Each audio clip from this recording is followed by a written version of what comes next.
responsive crowd. Thank you, Judge. Okay. All right, so welcome back. Thank you for coming back. Um, I was advised by some of the organizers that nobody actually cares at all about topological phases, and that I should just get on with talking about CFT. I'm absorbing this information, but there are a few more things I have to say. I just have to say. So last time I tried to to outline and motivate a certain strategy for learning about states of matter, for, let's say, extracting the universal properties of a state. So, yeah? Is that better? Okay. I'm more powerful now? Yeah, maybe? Okay. All right. And so here's a reminder of the strategy. Step 0 is pick some class of states of matter that you want to study.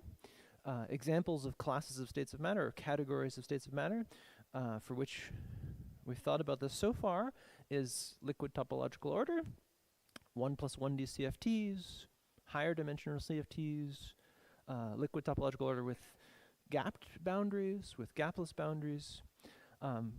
This step is limited by our imagination. Maybe somebody can do it for fracton phases. Somebody can try this procedure for, I don't know, for string theory. So that's step 0, which I didn't write here, is a place to be ambitious. And then step 1, the first step to making progress is to identify some. Imagine you're given some density matrix. In the situation I described last time, in some well-defined, well-regulated Hilbert space, with some notion of spatial locality, and the key first step is to identify some conditions on this density matrix that you can check locally. Maybe there's some conditions on entropies of balls, or something about this density matrix where you can verify whether it's true. In order that it can represent, it can be some representative of that class of states. Okay, and then here there's a bifurcation in what you should do, but I think either direction of this bifurcation can be called a bootstrap. I don't know, maybe we can have some argument about whether what should be called a bootstrap, but I think either one can be called a bootstrap. And version A is to use these locally checkable conditions as axioms and try to prove things, try to prove consequences of those axioms, which, if your conditions are the right ones, should be true of any state that represents your class of states of matter, and therefore tells you something about the space of realizations of that thing. Okay, and then the second possible thing you can do with it, which is maybe, I don't know, more practical, you can get numbers, which I know some people like, is to just search, look at the space of density matrices in some, very well regulated version of the system, and just numerically look for solutions to those conditions, which then presumably are representatives of this class of phases. And actually, the second step, it may seem like, well, what you found is just some impoverished description in this very small Hilbert space. How can you use that to learn anything about the thing you're really interested in the thermodynamic limit? But actually, this step will turn out to work very well because of locality. So because part of the outcome of, at least in the cases that we've understood so far, part of the outcome of the search is a local Hamiltonian. So that is, from the solution from the successful search, you find a state, and just from that state, it's possible to reconstruct a Hamiltonian which has the property that if the state satisfies the conditions, it's the ground state of that Hamiltonian.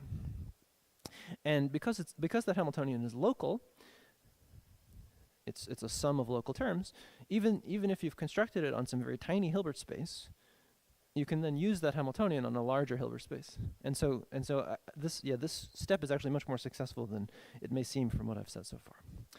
Okay, so so just to exemplify, I feel like it's very important for me to exemplify that this procedure actually works in some case where we really know what we're doing before I talk about CFT. To exemplify that we really know what we're doing, let me just remind you what I said about the case of liquid topological order so far in 2+1 dimensions. The answer to step 1, which was given by Bowen and his collaborators, is two conditions on the entanglement entropries of some decompositions of the smallest balls. So the first assumption is called A1, which is the statement that given, given, okay, sorry, I called it rho here. Let me call it sigma. Given sigma, the candidate, what I'll call the reference state, we'd like it to satisfy some particular linear combination of entanglement entropies. So this is the definition of this quantity delta, should vanish. And this is for regions, the smallest regions with this topology. And okay, and then A0 is the similar assumption, but where D is absent. So I don't need to write this again for this situation. And so, okay, good. And I explained last time that this condition means that sigma is a quantum Markov chain for any A and C that are buffered by B, and this condition says that the correlations are short-ranged. Short-ranged correlations, and furthermore, no cats. Cats are not allowed, meaning no macroscopic superpositions. Okay, that's ruled out by this condition. Okay, and then so this is the answer to step 1, and then how do we implement step 2? So in this case, I should say that mostly step 2a has been done so far, though there's no obstruction to doing step 2b. The key ingredient in step 2 is called the information convex set, which is defined, so it's defined with respect to this reference state sigma, given a region X in our state on which sigma is supported, the big ball in which sigma is supported, it's approximately defined to be the set of density matrices rho on X that agree with sigma, agree locally with sigma. Yeah, I don't know, you guys may not have encountered this symbol before, but it's actually quite useful. Approximately defined. Okay. Yeah. So what's the point of this object? Well, it's the receptor. It's the vessel into which we can put the universal information about the phase. And so it's as its name suggests, it is a convex set, and because it's a set of density matrices, any convex combination of two density matrices that satisfy this condition, or its more precise version, also satisfies its precise version, and convex sets come in essentially two shapes. They're basically two kinds. There's simplices, where the extreme points are isolated, like the corners of a tetrahedron or corners of a triangle, and there are density matrices on some Hilbert space, like the block ball, where the extreme points come in continuous families. Right, the extreme points are pure states in that case.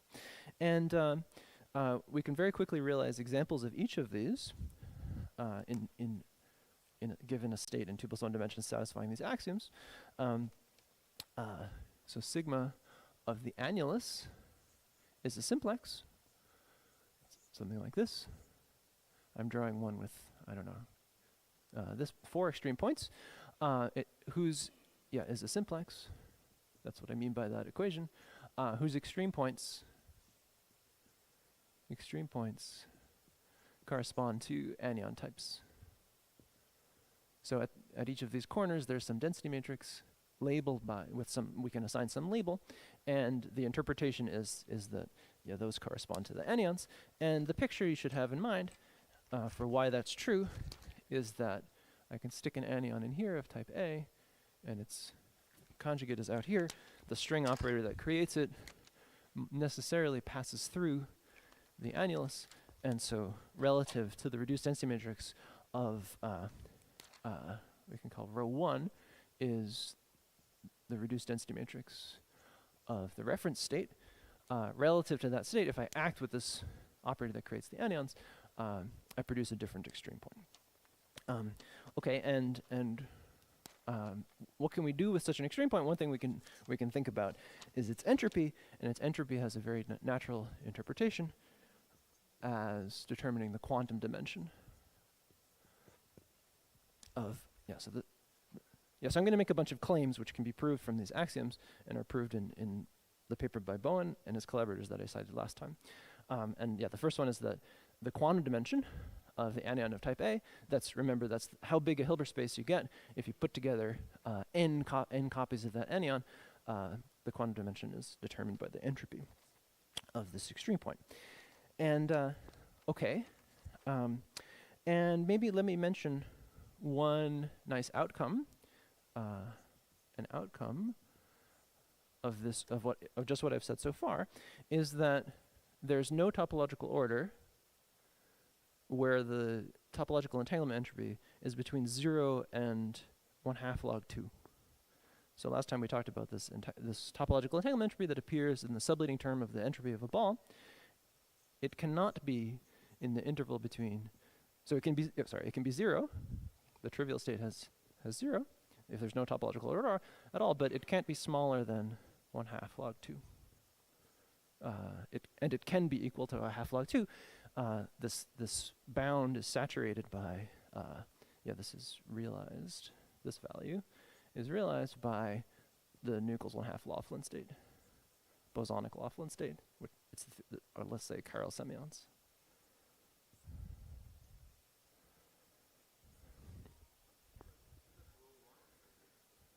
It's a 1, yeah. It's the value of this index A. Did I write that? Yeah. Let's make it a subscript. A equals 1. There's these labels on these extreme points, and there's a special one, which is the one you get by taking the reduced density matrix of the reference state on the whole space.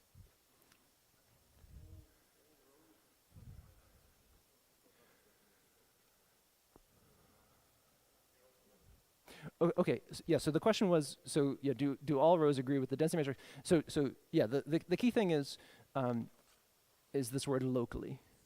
Yeah, so elements of the information convex set agree locally with the reference state. So that is, if I look at any ball inside X, it agrees with the reference state. But that does not mean that it agrees everywhere on X. Yeah, and the key thing to keep in mind of how it could be different is this example where I act with this operator that creates the anion. Yeah, thank you for the question.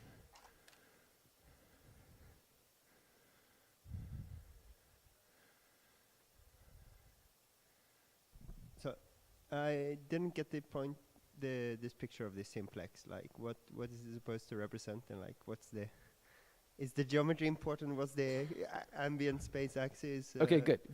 Only the intrinsic geometry is important. And where does the intrinsic geometry come from? It's a space of density matrices.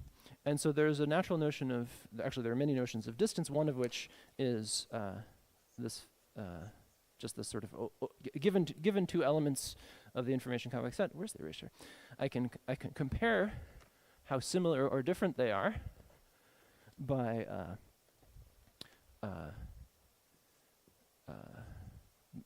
this quantity. So there is a notion of geometry on this space, but just even at the coarses level, it's a space of density matrices. So it's so satisfying some condition on density matrices, and therefore it's a convex set. And I'm saying something about the geometry of this convex set. So that is an arbitrary element somewhere in the interior of this thing can be made as a convex combination of these special extreme points. Yeah, great. Thank you for the questions. Just see if I understand. So the idea is that rho 1 comes from a true ground state, so it should not have any anions? That's the idea. And that's why you're comparing with things that can have anions? So Yes, that's right. That's right, exactly. So there's some sort of default state, which you think of it as the vacuum. Okay, good. And moreover, there's another property that I should say here, which is that the extreme points, not only they correspond to any types and are orthogonal. So that is trace rho A, rho B is actually delta AB. So yeah, so in this sense, the density matrices corresponding to this point and to this point are actually orthogonal to each other, and that's an ingredient in this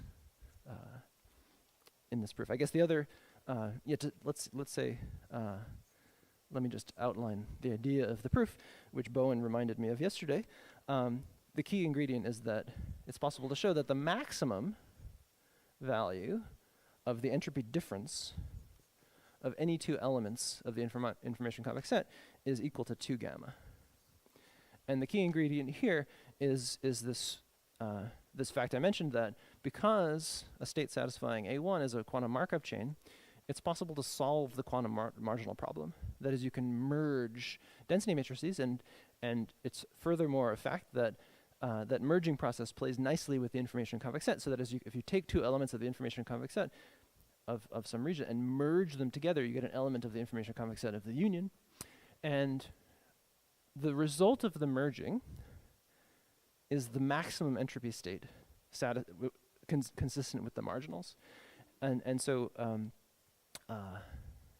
that's the origin of this maximum. So it's a fact about quantum Markov states that leads to this. Okay.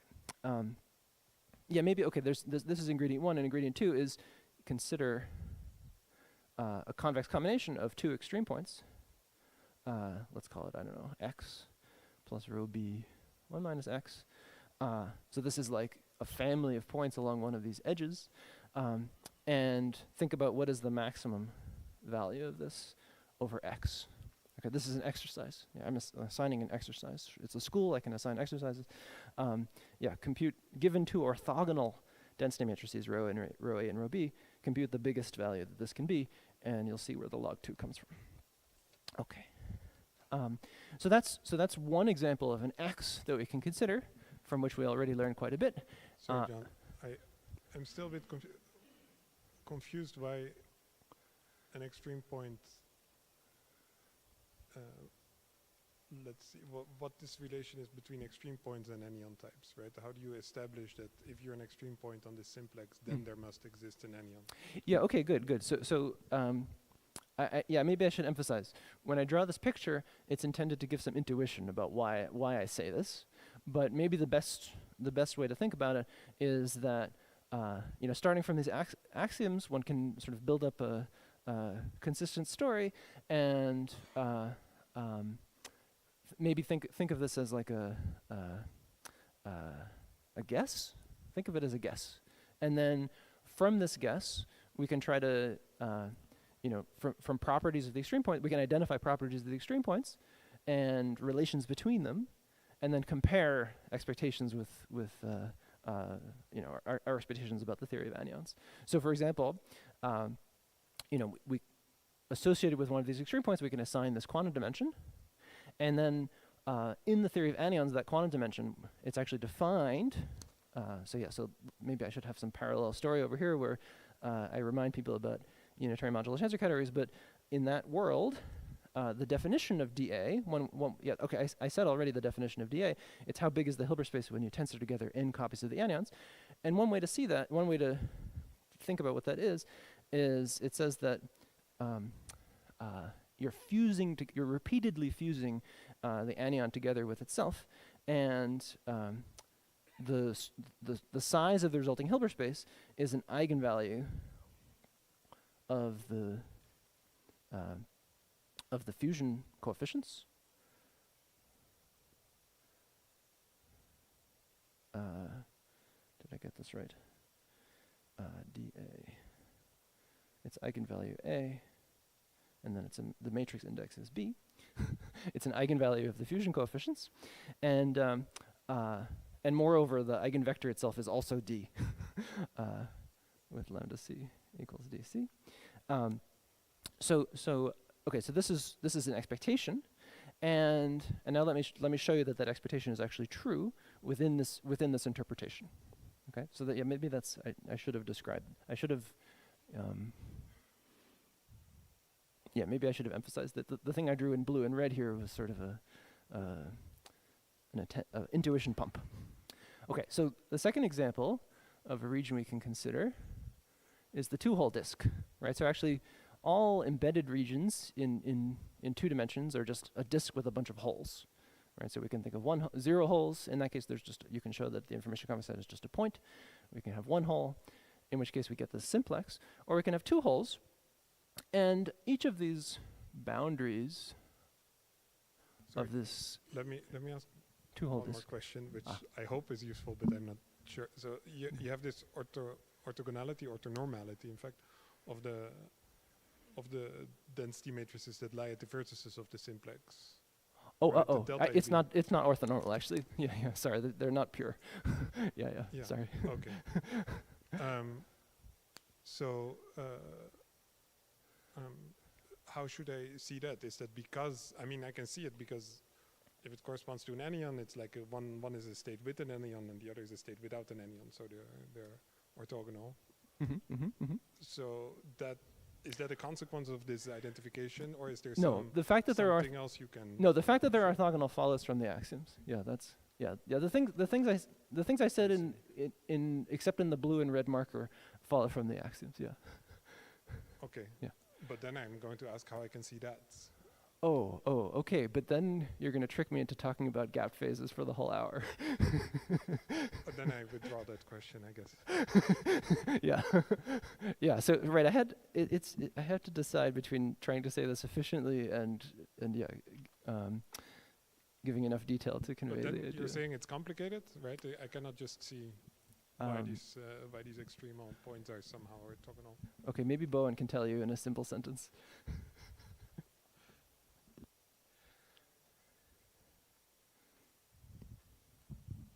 Okay, let me try a little bit. So, this is one of the first nice thing we proved in the paper. So, actually, the intuition is quite simple.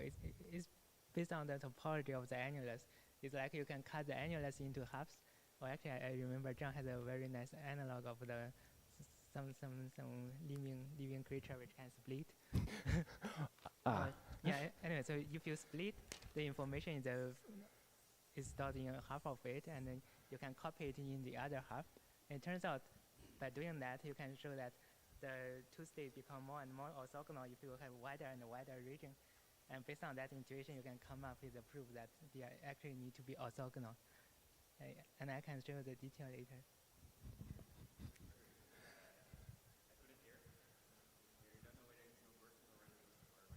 Oh.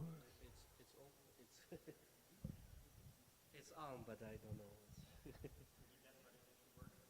Is the microphone working? Can people hear me? Okay. Okay, so maybe to try to summarize Bowen's answer, the information in the density matrix in a density matrix on the annulus has this property that it can be copied.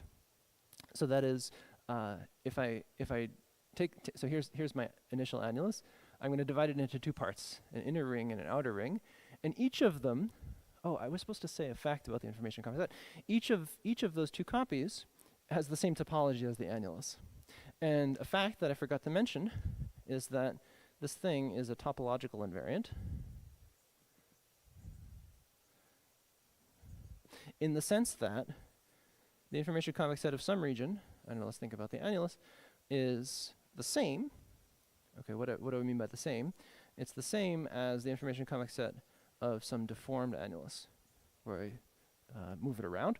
And what I mean by the same is they're the same as sets, and they have the same geometry in the sense that I said earlier, and entropy differences are also preserved by, there's an isomorphism that preserves entropy differences and fidelities. And moreover, because of this, due to an argument of Kataev and Preskel, it also means that if I change which representative of the same phase I'm using, I should get the same answer. And so, given that, you see that each of these smaller annuli can be deformed into the whole thing, right, into the whole original thing. And so that's the sense in which you can see that the information in the information complex of the annulus can be copied. And I think probably you all know that information that can be copied is classical information, right? Quantum information has this very important property that it can't be cloned, right? Without knowing something about a quantum state, there's no linear operation that makes two copies of it. So that's a way that we know a priori that the information convex set of the annulus has to be a simplex. And then Bowen said some words that maybe he can amplify later about how this argument also implies that the extreme points are orthogonal. Okay, good. Thank you for that opportunity to elaborate. But then I'd like to contrast this property of the annulus, which is called sectorizable, the fact that it can be cut in half in such a way that each of its parts can be deformed again to the whole thing. The analogy Bowen was referring to is it's a bit like this organism called planaria, which it has this funny property that if you cut it in half, or cut it into two parts, each of the parts can grow back into the whole organism. Okay, so the information convex set of the annulus, or any sectorizable reason, it's like a planaria. Okay, the two-hole disk is not like that. It does not have this property that there's a way to cut it in half, such that each of the halves has the same topology. And because of that, it can store quantum information. So in particular, I can specify which sector each of these boundary annuli are in. Let me call them A and B and C, referring to particular extreme points of the annulus. And the statement about this information convex set is that this is the set of density matrices, well, let's just say the ball of density matrices on some finite dimensional Hilbert space, HABC, whose dimension I claim we should identify with this number NABC that I wrote on the board over there. This is some non-negative integer associated with these three anion types. How can you resist identifying it with the fusion number? And one check on this identification of both the identification of these extreme points with anions, this formula for the dimension, the quantum dimension, and this identification of the dimension of this Hilbert space with the fusion dimension, is that you can show that that it satisfies this defining property. Yeah. Okay. And all right, so I don't want to say too much more about gap phases, but maybe I will say, you can ask, well, I did the one-hole disk and the two-hole disk. Why don't I keep going? And an interesting fact is that there's no more information in the information convex set, in the structure of the information convex sets for more holes, because of I don't know, we could call it an associativity property, that the three-hole disk can be broken up into a merging of a two-hole disk and a one-hole disk in two ways, which each of which can be shown to be related to some Hilbert space. If I label those external annuli, I don't know, let me call them, let me see what labels I used. Let's call them A and B and C and D, A and B and C and D. And basically by reconstructing this three-hole disk in two different ways, it's possible to show that the dimension of the Hilbert space associated with this three-hole disk can be written as a sum over anions in two different ways, related by channel duality.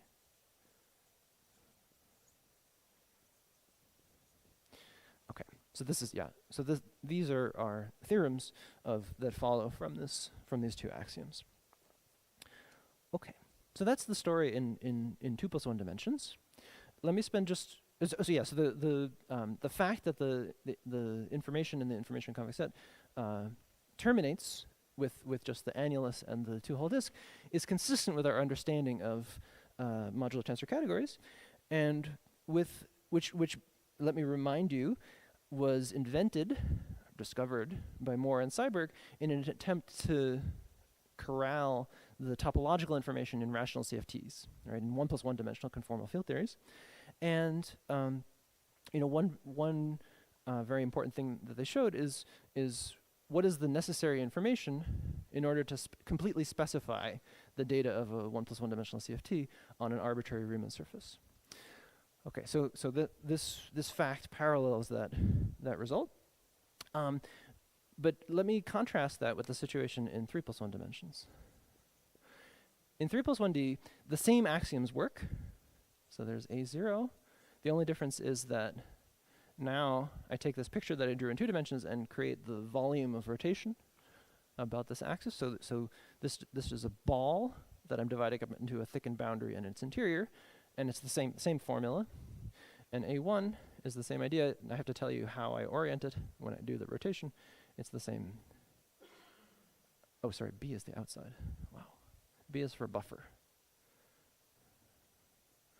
Same idea. So the same axioms work, and the sort of structural properties that I mentioned, like this one, still go through. But now in 3+1 dimensions, the information convex set is the thing that eats an, some open 3 manifold. And as I'm sure many of you are aware, there are many more of those than there are in 2+1 dimensions. In particular, we could take X to be, well, we could take it to be a sphere shell, we could take it to be a solid torus, or we could take it to be, say, the complement of an arbitrary link. Right? So, so that's just to convey some of the enormous multiplicity of choices there. And associated to each of those regions, so in particular associated, given a reference state satisfying these axioms, so associated to some topological order, and some 3 manifold with boundary, like say some arbitrary link, we produce a topological invariant.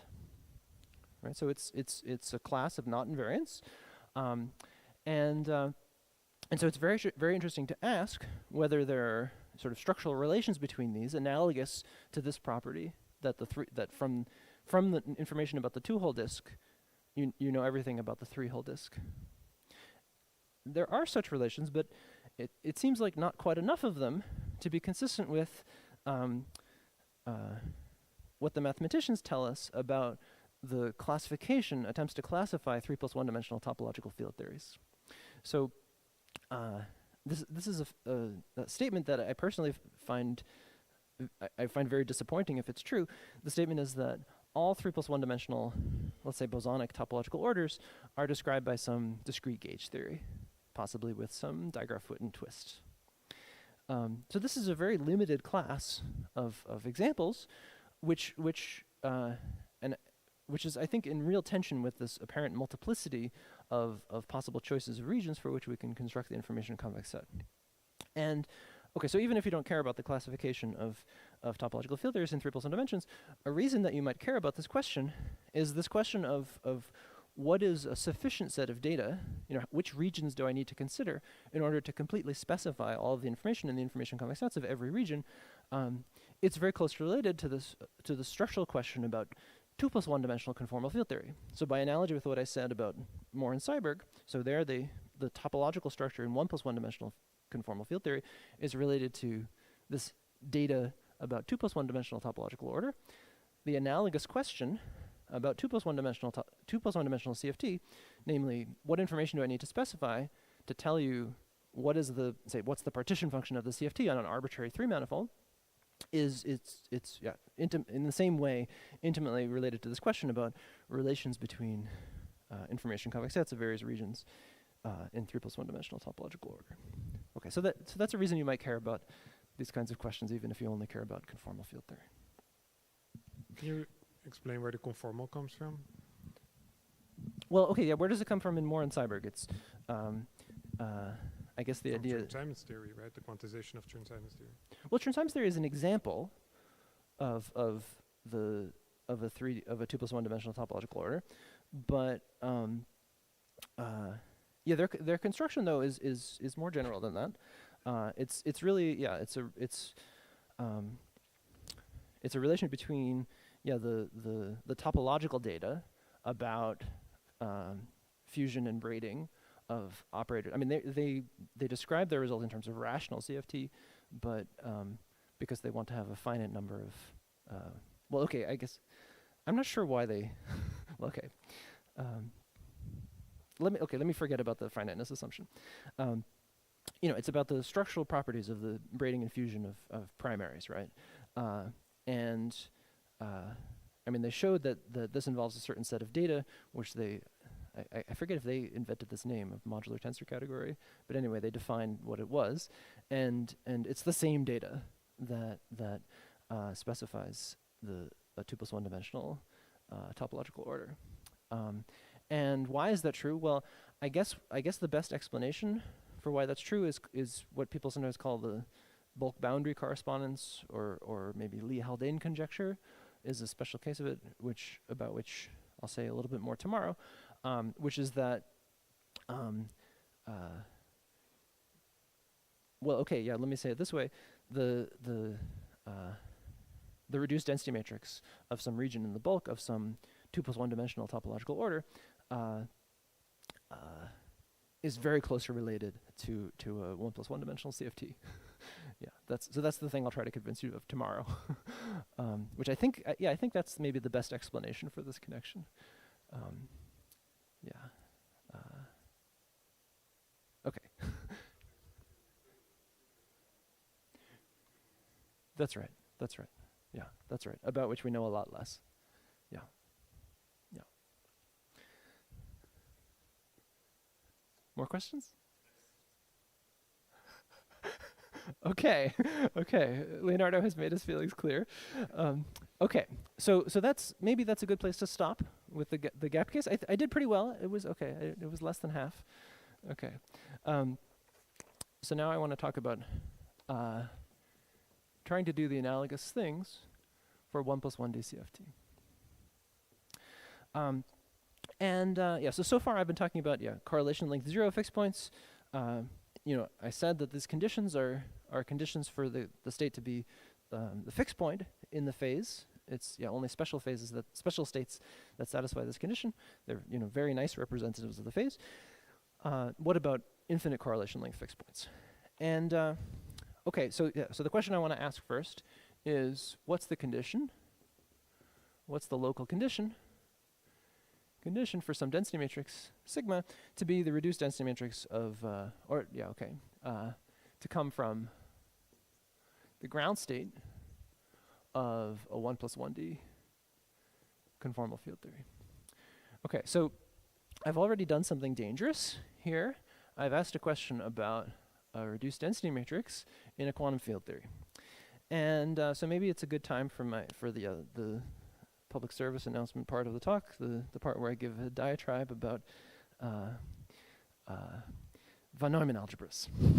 Okay, so I suspect that let's say I know that there are people in the world who are made uncomfortable by this sentence. Are any of you made uncomfortable by a sentence involving the density matrix in a field theory? Okay, good. Let's talk about that. Okay, so so there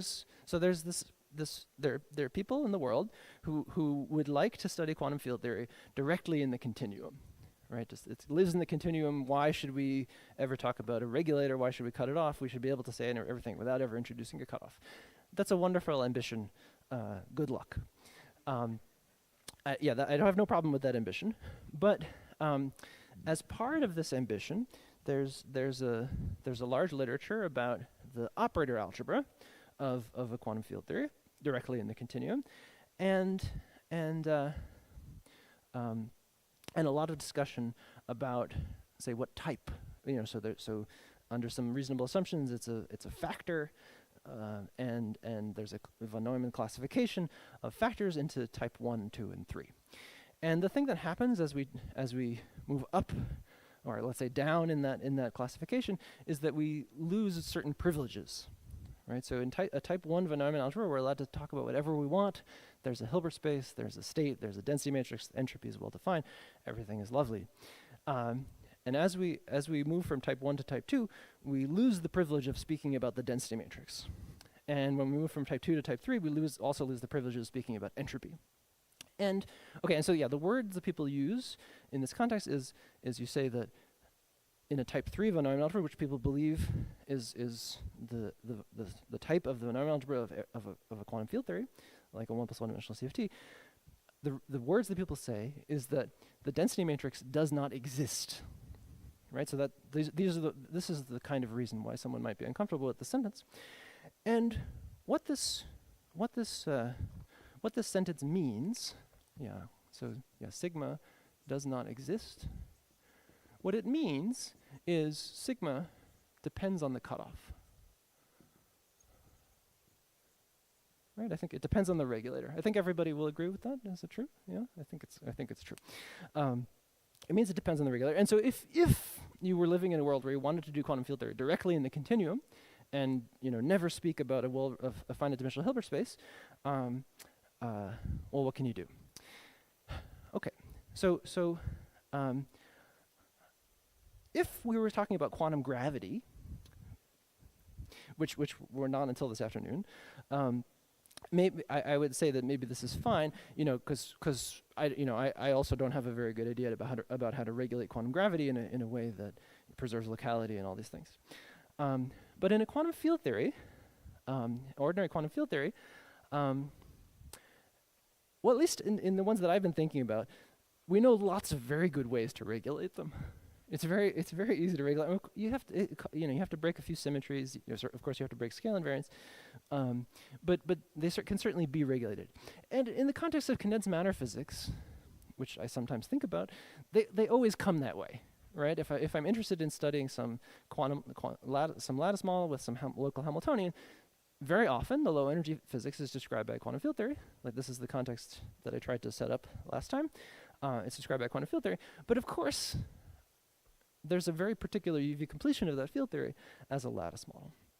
And so from this point of view, if what you're doing is studying quantum field theory rather than, say, something more difficult like quantum gravity, this sentence, this statement here, that the density matrix doesn't exist, is just laziness.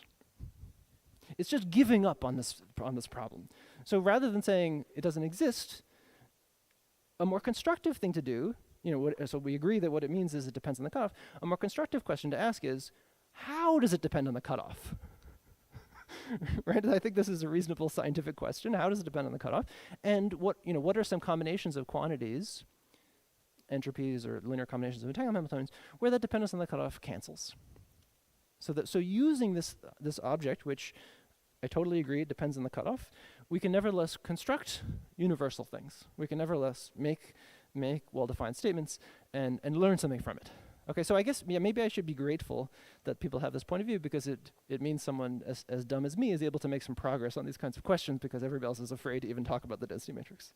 Okay, I think that's the end of the diatribe. Does anybody have any response to the diatribe? Okay. I want to register my objection to that equivalence sign, but oh really? Oh, okay. Let's talk about it afterwards. And if you think I have a meaningful point, maybe you can mention it afterwards. But I think you should. Okay. The diatribe should end. Okay. Okay. I'm curious to hear what.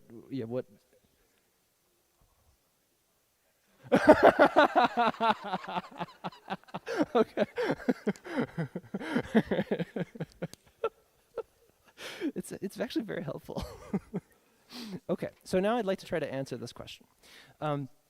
So despite the fact that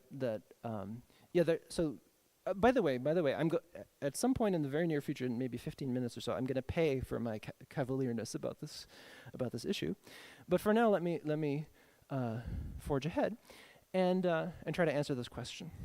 So, in the case of liquid topological order, the conditions that we needed were just dependent on entropies, right? Of course, there's a lot more information in the density matrix than just the entropies of subregions, but we were able to formulate a condition that depended only on the entropies. And I already wrote this formula. I know actually nobody complained about it at the time, but in the ground state of a CFT, the entanglement entropy of an interval of length L on the infinite line in the ground state is C over 6 log L over epsilon, where epsilon is the cutoff. So you can see that this statement is true. This I don't know how to find some combination of these entropies which accomplishes this goal. Actually, I should mention, I guess it came up in Marco's talk, that this is only for a single interval if we have two intervals already, I can't write down a general formula for it. It's a very interesting question how to think about that object. It contains a lot more information about the CFT than just what is its central charge.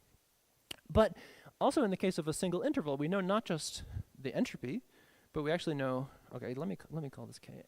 Let's call it A. We also know the whole entanglement Hamiltonian. Oh, okay. Sorry, sorry. Let me actually tell you where it is. So x1 and x2 are some coordinates specifying the endpoints of A, and so L is x2 minus x1. And it's possible to show that the entanglement Hamiltonian takes this form. It's a sum of local operators with some particular function, let's call it beta x1, x2, times a very special operator.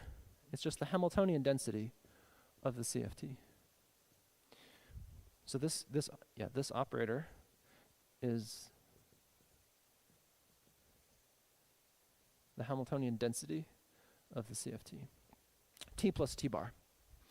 And this function beta, plus the identity operator times a constant. Yeah, so this, I guess I could, If we're on the infinite line, this constant is just this object. It's just, if you take the expectation value, maybe I should mention this. If I take the expectation value in the state that we're starting with, I get the entropy, and on the infinite line, the expectation value of this vanishes, and so this constant in that case is just the entropy. On a circle, there's a Casimir energy, so this is some combination of the entropy and the Casimir energy. And this function beta is, well, it looks like this. This is x1, this is x2, and its slope here is 1, and its slope here is -1. I drew it rather poorly. And it's just a quadratic function. It's 0 everywhere else, I should say. It's just a quadratic function. It's locally quadratic function.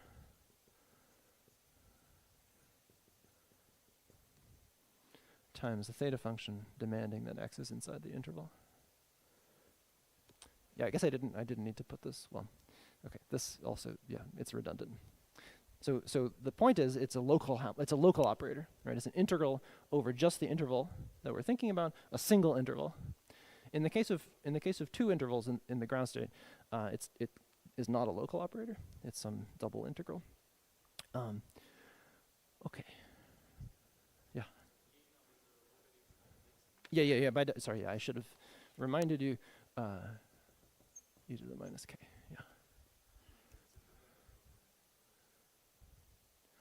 Well, okay, good. So certainly there. So the question was whether it depends on epsilon. Certainly, there's an epsilon in here. But at least in this formula, you can see that the dependence on epsilon is actually quite weak. Yeah. So well, where does this formula come from? It's actually very simple. It's I guess this argument is due to Tony and Cardy, I think. Maybe you all know about the Bisignano-Wickman theorem. What do you think? So it's the statement that in a relativistic quantum field theory, the entanglement Hamiltonian for the half space. So this is, let's say this is, I'm thinking about, this is the origin, and this is a picture of space. The entanglement Hamiltonian for half of the space is the boost generator. Right, and the picture you should have in mind is some path integral description. Like if this picture is Euclidean spacetime, a path integral description of rho of the half space, in any relativistic quantum field theory, rho of x bigger than 0 has a path integral description as just do the path integral with boundary conditions on the upper sheet here and the lower sheet here. And a matrix element of that object with those boundary conditions is obtained just by, one way to think about it is to just do the path integral over the whole space with those boundary conditions. But another way to think about it is to think about time evolving in this direction. And the generator of evolution in that direction is just the boost operator. Times 2 pi. And what do I mean by the boost operator? Well, that's just integral dx of x times the Hamiltonian density. Yeah? It's okay? But then in the special case of a CFT, this half space is related by a conformal transformation to an interval. And this function x maps by that conformal transformation to this function.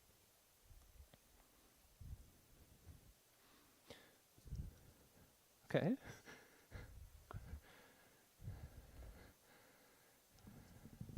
Probably said it. Psi is the ground state. Oh, I guess yeah. Psi is the ground state. Yeah, I guess. Yeah, if you were given the whole ground state, this is the formula for the. But of course, I guess if I'm only given the density matrix, I could also write this as trace rho Ka, trace sigma Ka, sigma A Ka. Okay. So if you believe this, fact about the entanglement Hamiltonian in the ground state of a CFT of a single interval, there's a very interesting fact about these operators, which was observed by my student David Lin, which is that we can think of these. Think of this as some set of functions on the interval. Right, the endpoints, if I specify the two endpoints, it specifies one of these functions, and think about them as like a basis of functions out of which you might try to make other functions.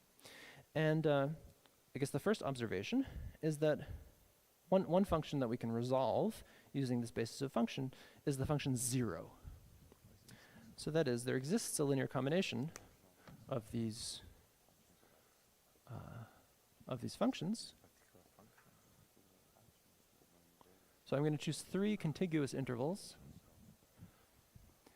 If I pick 3 contiguous intervals, so this is A and B and C, there are 4 endpoints. And those 4 points specify a conformally invariant cross ratio, which I'm calling eta. So that's a BC.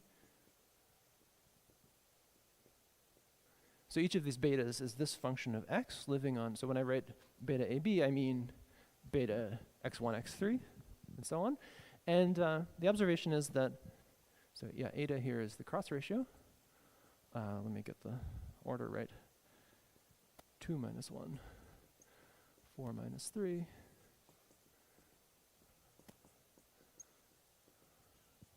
The statement is that, this linear combination is exactly 0. Right, so each of these betas is a beta of x, and my statement is that this is true for all x. So it's each of these is just a quadratic function of x. So you have to check at each point. You have to check 3 conditions: the coefficient of 1, the coefficient of x, the coefficient of x squared. And roughly the picture is, let's see, this minus this. Oops, sorry, minus this, plus this, plus this, plus this. With the right coefficients adds up to 0. Okay, so why is this an interesting observation? Well, this means that, let me define the object k delta to be eta times delta hat ABC plus 1 minus eta times I hat ACB, where delta hat is the operator version of this combination of entropies. So if I replace in this formula each of these s's with a k, with the corresponding k, so that the expectation value is s, I get what I mean by delta hat. And similarly, this I hat is the corresponding combination of whose expectation value is the conditional mutual information.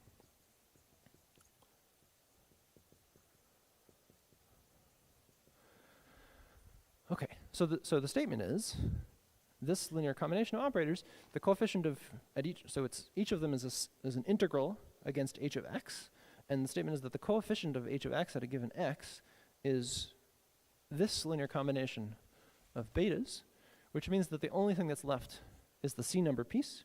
So it's something proportional to the identity, and if we get the coefficients right, it's c over 3 h of eta, where h, let me just call it h of x, is the binary entropy function.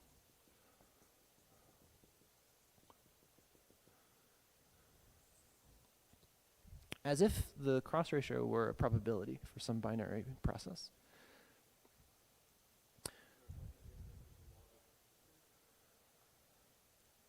I didn't tell you what the constant is. So if we do this on the infinite line, the constant is this entropy, right? Because if I take the expectation value of this, the expectation value of the Hamiltonian adds up to 0, and what's left is by constant I meant sorry. You're right. It depends on the length of the interval. That's correct. Yeah. The thing, I guess, what I had in mind when I said it was a constant is that it's a C number, right? Yeah. So I'm writing a formula for this operator, and so this is just the C number. So what's left here is just the C number piece, and its coefficient is it depends on the cross ratio. Okay. So this is a pretty interesting constraint on the ground state of the CFT. One nice thing about each of these combinations is that the dependence on the cutoff canceled. Actually, well, it'll turn out that, at least the dependence on the cutoff in this formula cancel, and it'll turn out to cancel a lot more of the dependence on the cutoff that's there in the regulation, in an actual regulation of the ground state. Okay, so now, so this seems like a very nice, and in fact, quite strong constraint on the ground state of a CFT. One way to think about how strong a constraint is this should be true for every choice of 3 contiguous intervals, and it's an operator equation, right? So the state. Okay, if we pretend for a moment that the Hilbert space is finite dimensional, the state is some n-component vector where n is a very big number, and this is n squared equations on the components of that vector for every choice of intervals, right? So you would expect that there are no solutions at all to these equations, and yet the ground state of CFT satisfies them.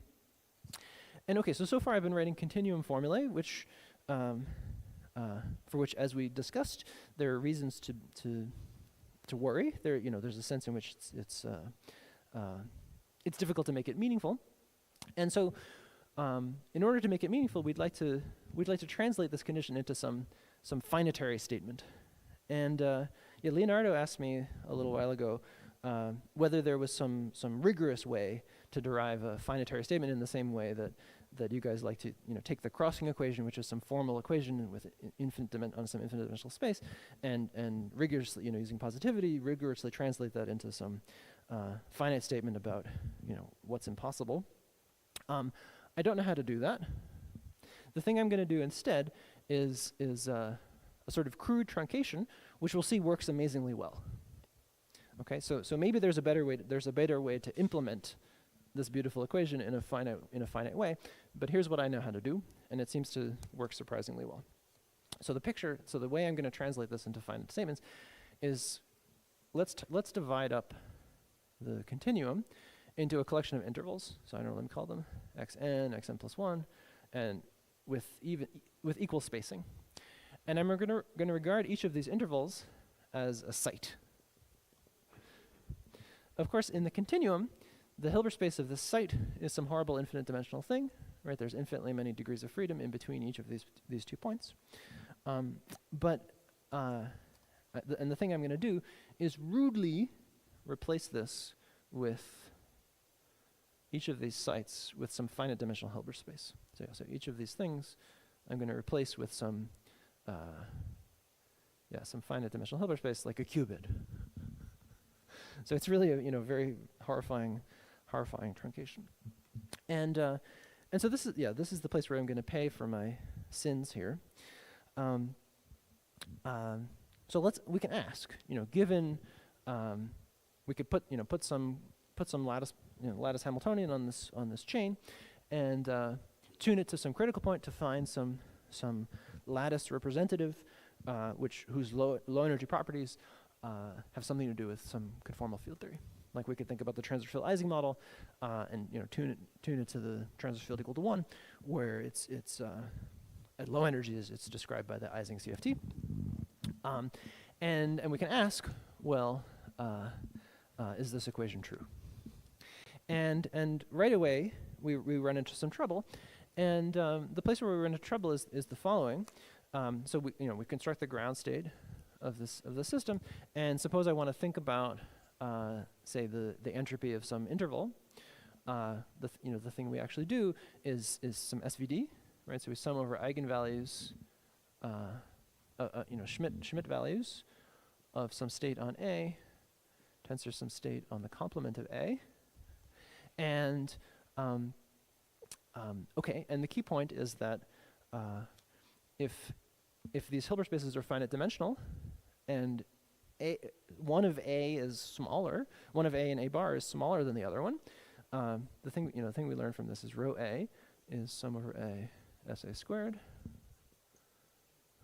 and rho A bar is sum over A SA squared. The difference is that this is a state on A and this is a state on A bar. These are, this is the key statement is that the non-zero eigenvalues of rho A and rho A bar are the same, but one of them lives in a bigger Hilbert space, and so it means that the one in the bigger Hilbert space, its spectrum is padded with zeros, right? There's some there necessarily are, if A is bigger than A bar, say, there are necessarily some of these some of the term, there's a kernel of rho A. And if some of the eigenvalues of rho A, so maybe I should, let's say A is bigger than A bar, it's plus 0 times some states that I don't need to, let's just call it 0. Okay, I wrote sigma is, okay, so we have to take the log. Okay, sorry, Ka is log rho A. We have to take the logarithm of this operator, and nobody wants to take the logarithm of 0, right? And so even writing down this formula in a lattice model is a problem. So I guess the fancy way to say this is that in a finite dimensional Hilbert space, the state cannot be both cyclic and separating, and those assumptions are important for being able to write these things. Okay, so what do we do? Well, consider the following fact. If I act with rho A on psi, so rho A has a kernel, but let's act with it on psi. That's a sum over A. So there's an SA there. Okay, yeah, sorry, let's not, okay, let's be brave and act with log rho A on psi. Yeah. Log rho A on psi is SA from here, and then log SA squared times SA, and this state whose eigenvalue is 0 doesn't contribute at all because of this factor. Right, SA log SA squared has a nice limit as SA goes to 0, which is 0. So the kernel of the density matrix doesn't contribute if we act on the state itself. And in fact, this equation, Ka psi, sorry, what was the question? Psi, oh, sorry, thank you.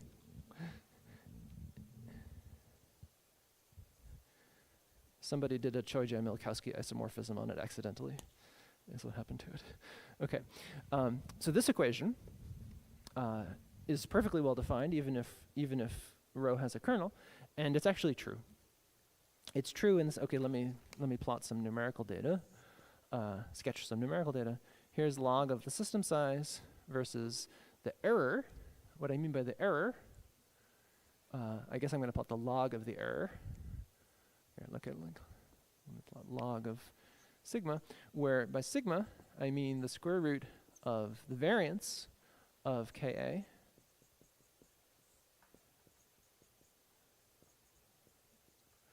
and I call this the error because you see if the state satisfies this equation, it's as if it's an eigenstate of Ka, right? But of course this isn't a linear equation because Ka is itself constructed from psi. But the property that the fluctuations of Ka vanish on psi is still true if you just think of Ka as some operator, and so the variance of Ka is some measure of the extent to which this equation is satisfied, and it looks something like this. This is -5, and this is -9, and this is I mean delta. So thank you. That's an important typo. Yes, delta. Thank you. Yeah, it's something like this. Yes. That's correct. Yes. Too fast.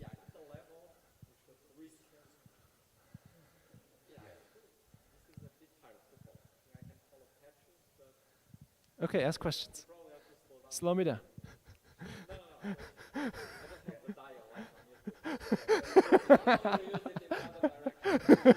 Okay, good. That means I'm good.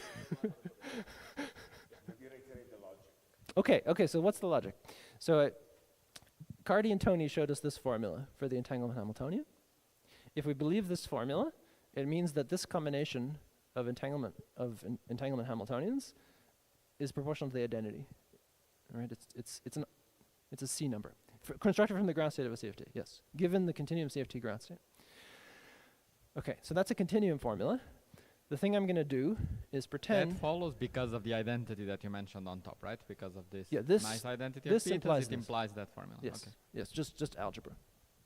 Yeah, and so so that's a continuum statement. And now I want to ask whether there's some avatar of that continuum statement in this transfer field Ising model, critical transfer field Ising model. And the way I'm doing that is I'm replacing each of these intervals with a site, with a single site. So it's infinite dimensional Hilbert space is being replaced by a single qubit. And then I'm studying some larger intervals. I guess I should say something like what intervals I'm studying. Okay, now I have to remember exactly which. There are actually two ways of scaling this, depending on whether we make A and B and C larger as we vary the system size. And But let me ask a question. So when you discretize a little bit of a segment in a CFT, as you say, if you do a truncation, you would keep like 100 states or something like that. But when you do transverse field Ising and you really take the site, it is 2 states. It's Yes. very different. It doesn't look like it's much smaller. Yes, the transverse field Ising model doesn't look like a naive discretization of any quantum field theory, right?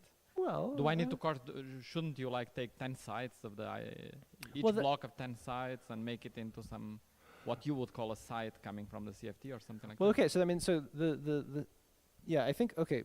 I am doing that in this calculation. So here this L is some it's some overall scaling of the system, and I'm pretty sure that in the plot that I'm sketching here, the thing that's happening is each of these things is, I don't know, it's some like 2 times L, and this is 2L, and this is 2L, and then the whole thing is I don't know, N times L, where N is much bigger than 2. Yeah, so it's true that it's okay. Shit. Okay. It still works even if you keep these things of a fixed size, actually, in the ground state. It's a stronger statement, but definitely if I do what you say, the error decays rapidly.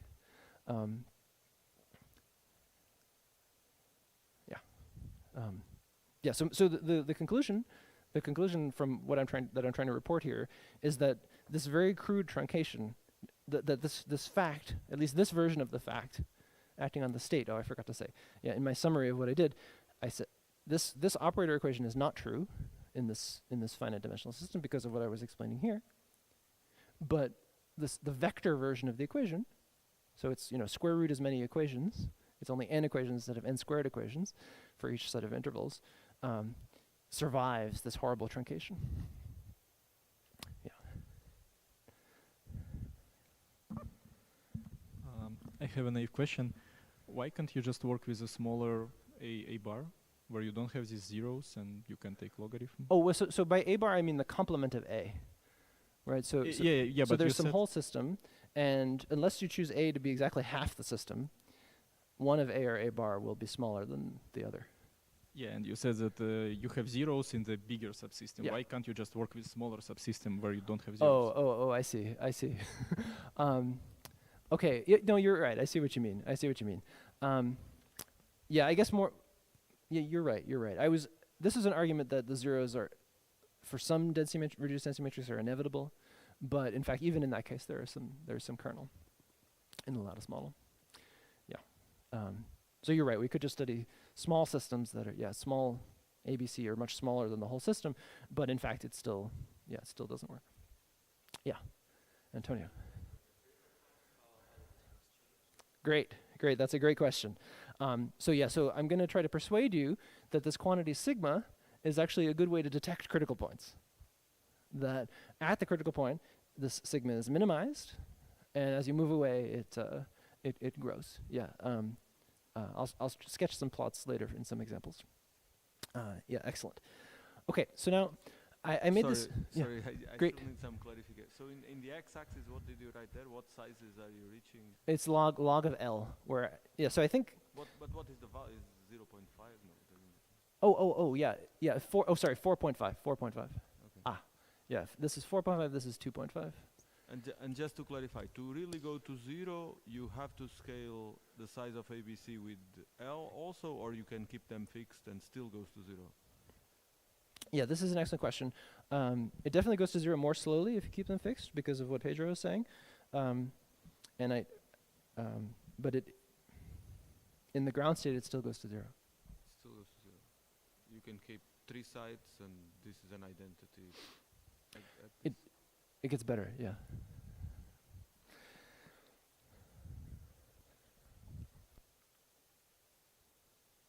Okay, so I made this promise that we were going to extract all of the universal information from the reduced density matrix, and there are many problems you could have with this kind of statement.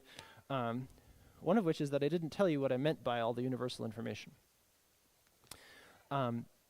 And this is the part of the talk where I confess that I do not know the answer to that question.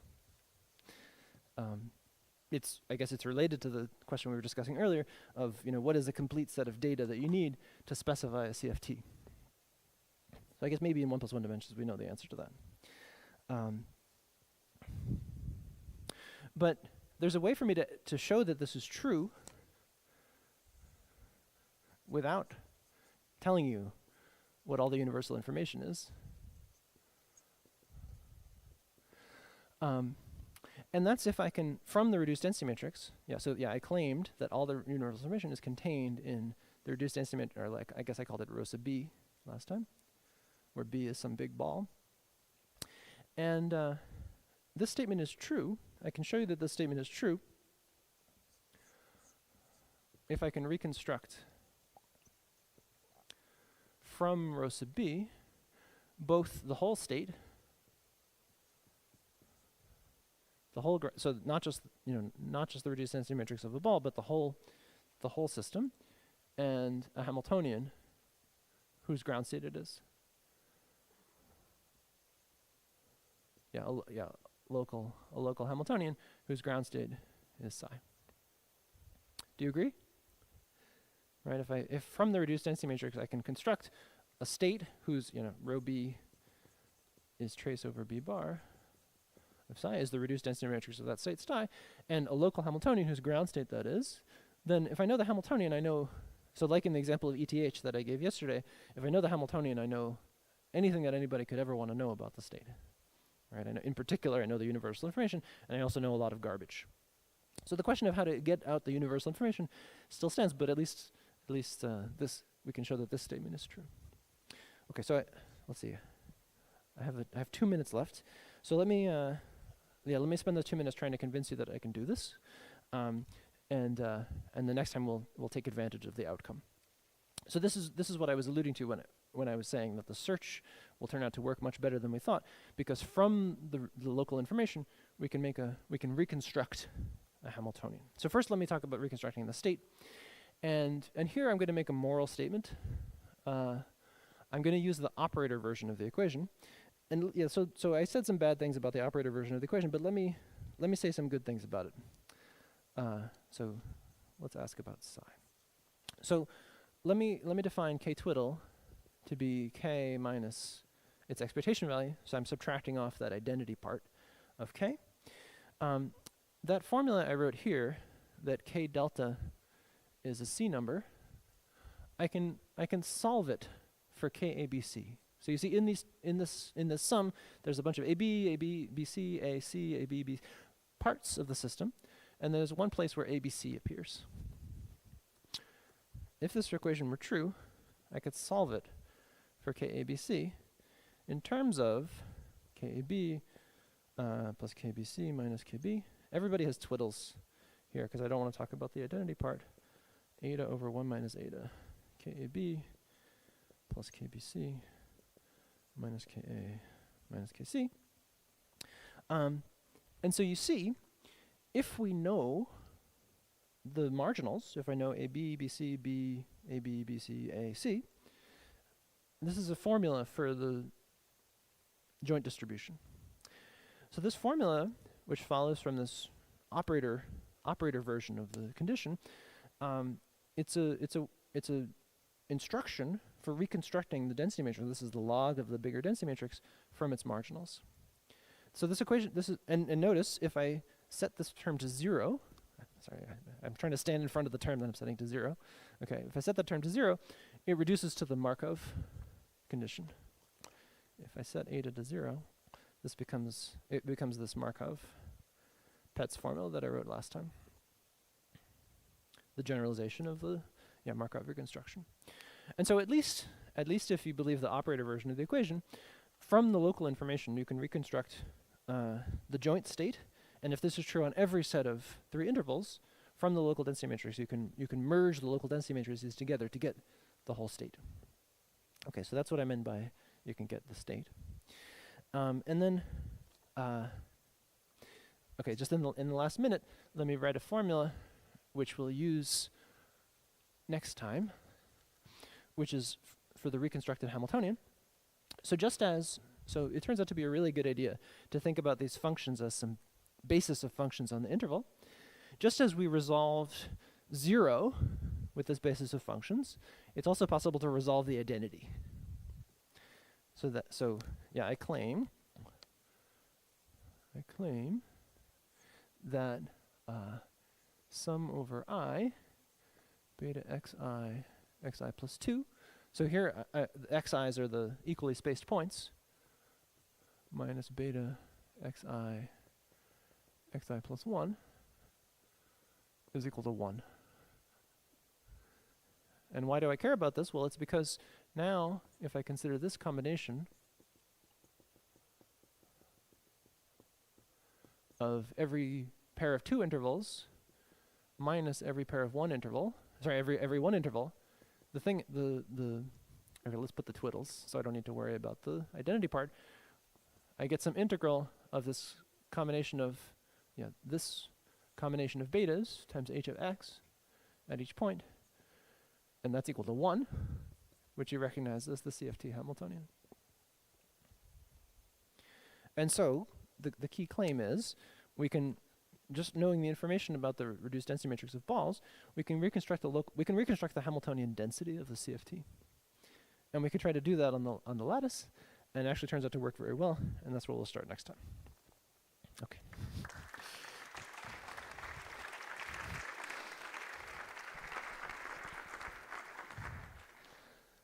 Can I? Just to clarify the experimental plot you were showing there, so that you do like with some matrix product state? And No. How do you compute this wave function, all this? It's Jordan-Wigner. It's the transfer field model is related to free fermions.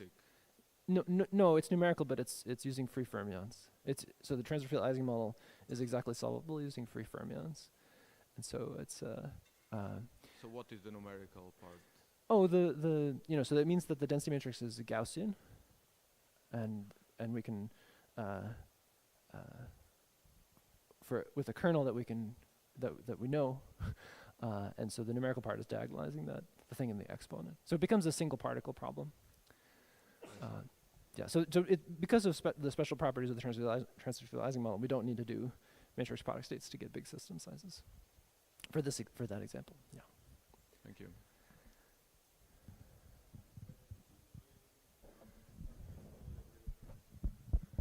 Well, we wouldn't be able to do such a big system if we didn't use the free fermion description. We could do it just using exact diagonalization, but you probably wouldn't be able to see the power law. Sorry? It's not on. I think your microphone is.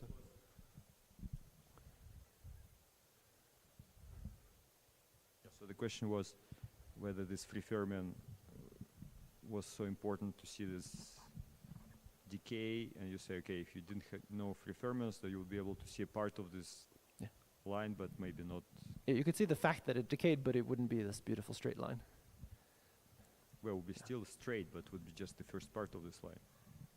I mean, a part of a straight line is still a straight line. Yes, but you would be I less mean, convinced actually that in it's a the first straight line. lecture you claimed that a part of a linear function was a linear function. I'm never gonna live that down.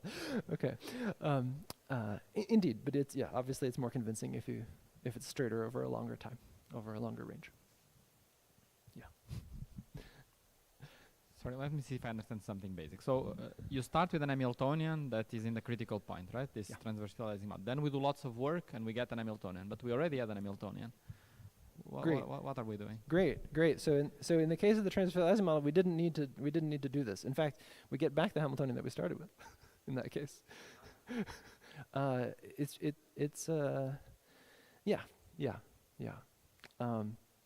there's one slight thing I should hesitate about, which is that this operation that I'm doing to reconstruct the Hamiltonian, it's invariant under local unitaries.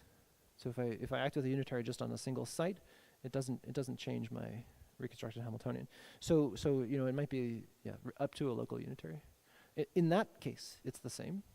But as you all know, the transfer Ising model is very special in many ways. Okay, and that won't always be true, that we get back exactly the Hamiltonian we started with. Usually what we get is a better Hamiltonian.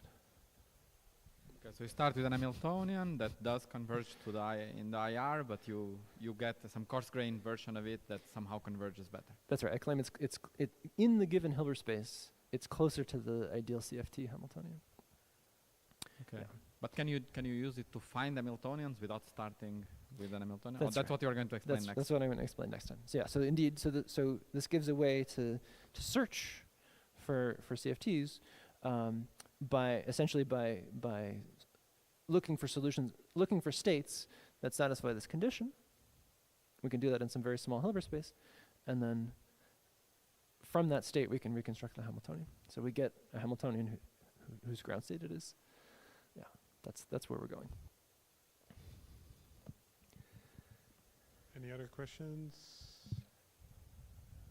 No? Okay, then let's thank John again.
Pum, pum, pum, pum.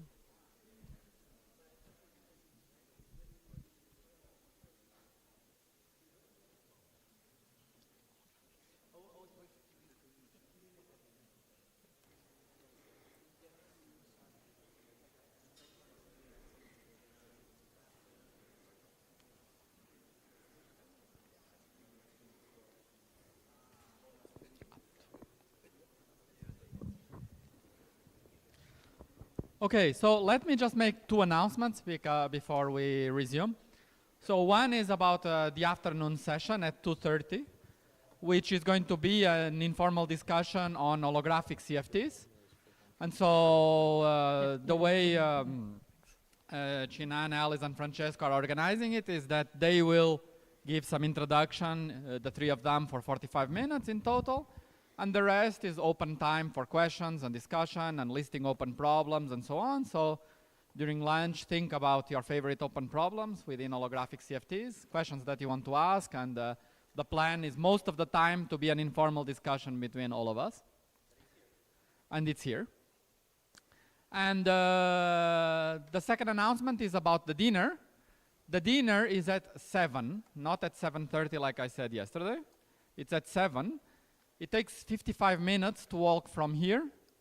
But okay, with the drag of 80 people, if everyone comes, maybe 1 hour. So I would say to meet here and leave here at 6 sharp from outside the building, the dome.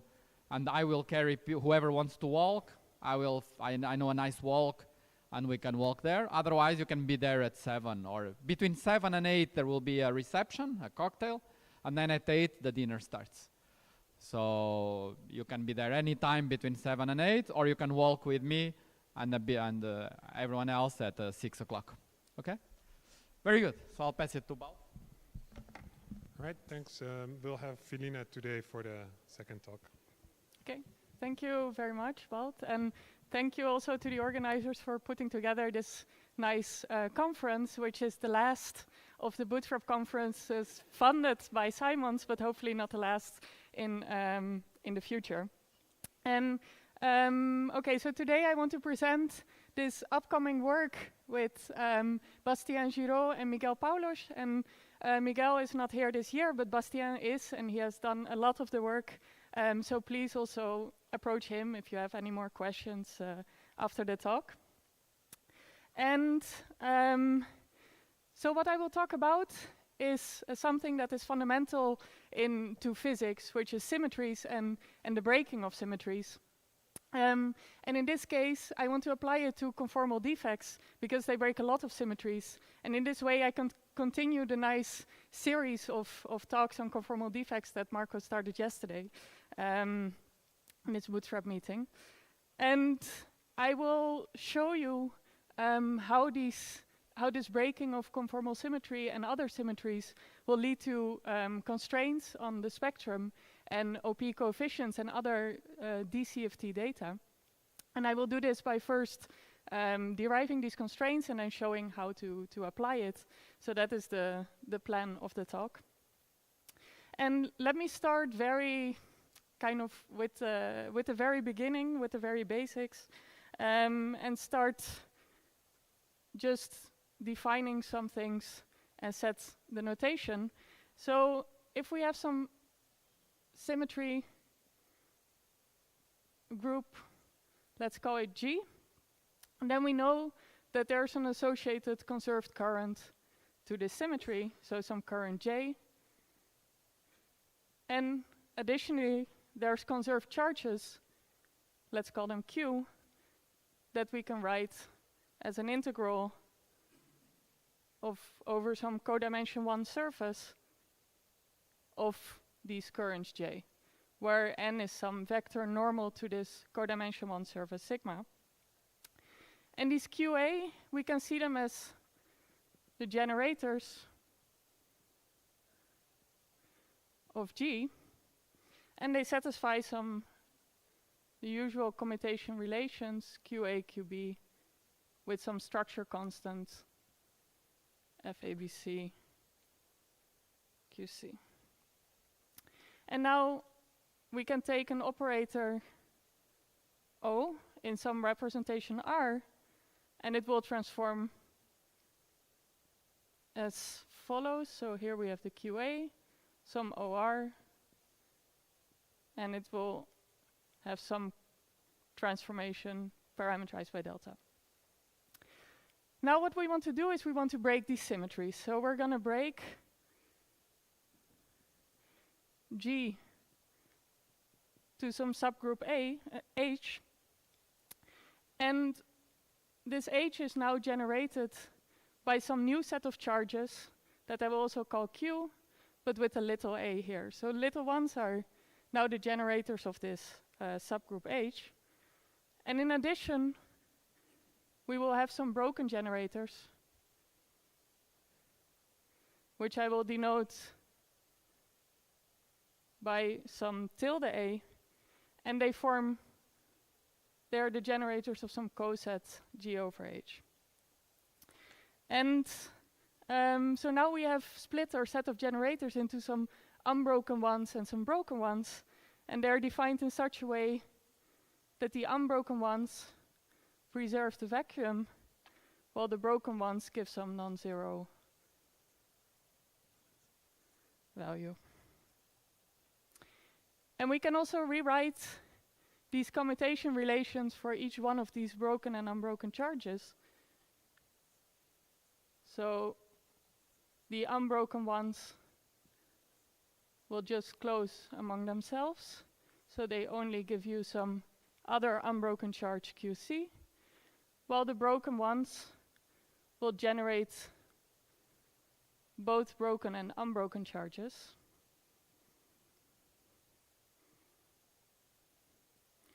So some QC tilde,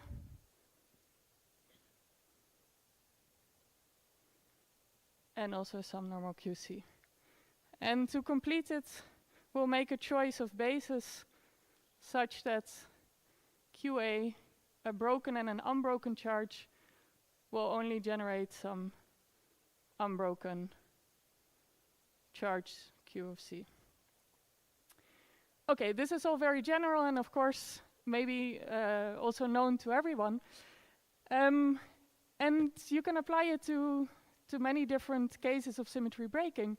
And one that is historically been a very important one, and that I want to use as some analogy of what we're going to do afterwards, is the spontaneous symmetry breaking of the chiral symmetry in QCD. So we have spontaneous symmetry breaking of chiral symmetry. So here, in this case, our symmetry group G is the SU NF left and SU NF right of massless QCD. But as we know in the real world, this is not a symmetry that is preserved. Instead, we just have a single SU NF vector. And here NF is the number of flavors, so the number of light quarks, which is either 2 or 3. And much of what I will show now has been derived before the charm quark was even invented. So really you should just take this one to be 2 or 3. And there's 2 associated currents with this symmetry, which are known as the actual current, which I will denote by A, and the vector current, which I will denote by V. And with this one, the only thing that is left is the vector current, so V of A. And spontaneous symmetry breaking arises when we have some operator that gets some vacuum expectation value that is non-zero. And now we can, in the analogy with the above, we can define our unbroken charges as preserving this vacuum. Okay, so this is one.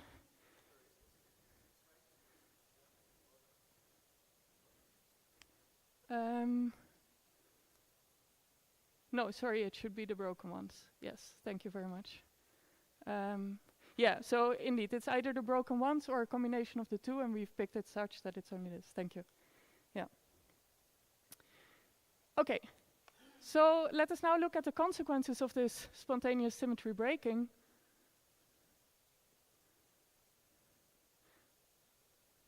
And one that we all know is that this gives rise to some massless Nambu-Goldstone bosons.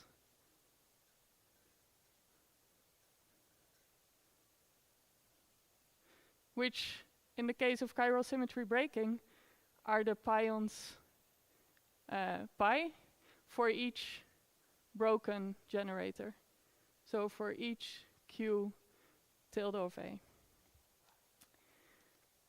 And this is immediately a consequence on the spectrum of the theory, because now we need to have these operators, these pions in a theory that before didn't need to have them. But we also know that in the real world, the spontaneous symmetry breaking turns into explicit symmetry breaking, because the pions are no longer massless, but they have a small mass m pion, which is non-zero. And this leads to what is called the partially conserved axial current, PCAC. So instead of having full conservation of the axial current A, we now get that the divergence is going to be proportional to some constant times these pions A. And with this, we can derive even more constraints on scattering amplitudes. And this was done in the 60s, and the first famous, well, maybe not the first, but one of the most famous ones was done by Adler in 1962, where he showed that if you have some scattering amplitude involving 4 pions, that this will go to 0 in the limit of soft pions. So in the limit of the momentum going to 0. And this can be written in the following way. So we have here our axial current with some 2 pions in the final state and 1 in the initial state. We can write this like this. And this goes to 0 for k mu going to 0 if there's no poles in this expression.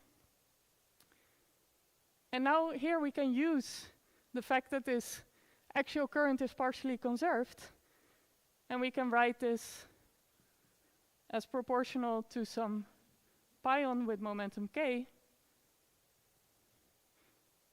which gives our scattering amplitude.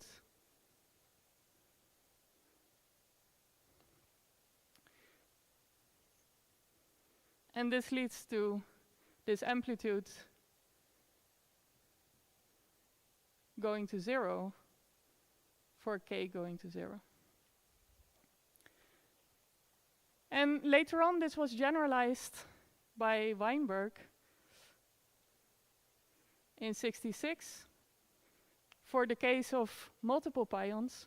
So now we could have 2 pions here and some d mu a mu of x,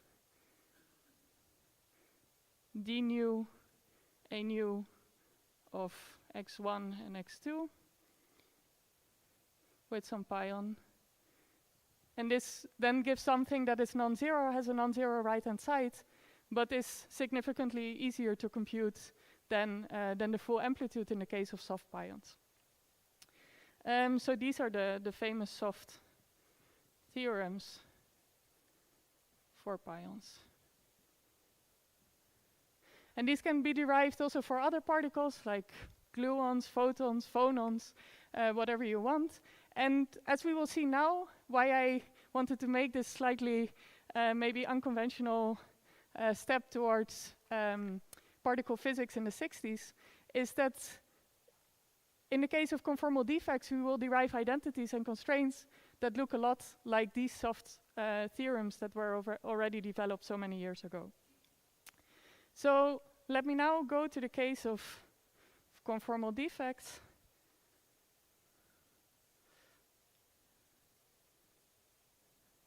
And Marco yesterday already talked about a specific case of boundaries in two-dimensional CFTs, but here I want to consider all conformal defects that break whatever symmetry you want in whatever dimension and anything.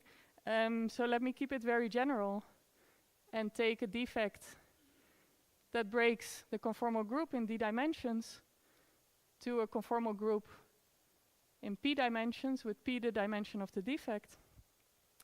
And that also preserves some rotations, SOQ. And Q is the codimension d minus p. And we can also consider bulk CFTs that have some flavor symmetry group G that then gets broken by the defect into some smaller subgroup H. So we already have a lot of symmetries that we are breaking here. And as before, in the case of chiral symmetry breaking, we can immediately derive some constraints on what needs to happen in the spectrum. So for example, if we break conformal symmetry, then we know that the stress tensor is no longer conserved. But instead, it will give rise to an operator localized on the defect, which Marco already mentioned yesterday, which is the displacement.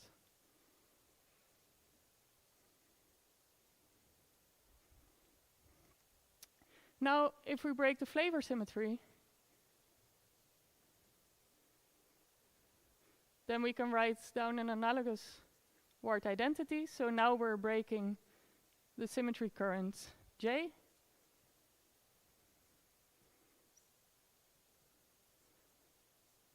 And this gives rise to an operator, which is the tilt. And lastly, just to complete this whole set, we can also break supersymmetry. And this means that we're not conserving some fermionic current psi. And let me now take big X, big Y as some superspace coordinates. And this gives rise to another defect operator, which we will call the displacino. And since all of these have protected conformal dimensions, these operators have as well. So in this case, the displacement has dimension p plus 1, the tilt has dimension p, and the displacino p plus a half. And I promised several people not to talk too much about supersymmetry, and but I really wanted to drop the name. But for the rest, I'm just not going to consider this anymore. Maybe it will come back in a conclusion a little bit, but other than that, we will be focusing on the displacement and the tilt, and actually mostly on the tilt just for simplicity. Okay, so now we can also define our broken and unbroken charges. So now the unbroken ones will preserve the vacuum with the defect. The broken ones will not. So this is not equal to 0. And instead, we can write them as the integral dpx over one of these operators. So let me just denote this by the tilde A on the defect vacuum. Okay, so this was the analogy with the particle physics part. And now we can derive our first identity, which we will call the soft identity.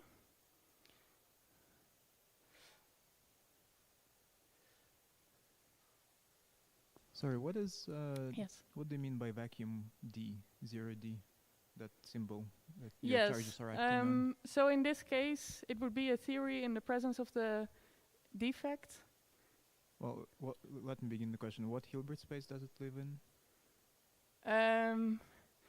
Yeah, I think this notation is maybe a bit schematic. So in this case, it would be,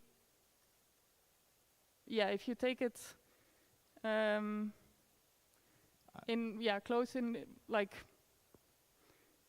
for example, if you take some defect here, and you define your charge to be here, then it would be, you would take some contour here, that would be the Sorry, I vacuum don't with... understand. Can you, I'm sorry to be Yeah. obnoxious, but like, I'm just trying to understand which Hilbert space these identities are taking place in. Like usually in CFT, I understand, for instance, like the radial quantization Hilbert space, and I know what the vacuum is. But when there is a defect, there is a defect Hilbert space. My problem is just like the charge QA tilde is not like a conserved charge. Yes. And so I don't even know what QA tilde means, because that depends on the contour of which you integrate and so on. Yes, exactly. No, so... Okay, maybe let me ask this way. Are you going to be using these identities now? Yes, and then... Okay, then can you please explain where which Hilbert space 0D lives in? Sorry? Then can you please explain which Hilbert space 0D lives in? Yeah, so in this case,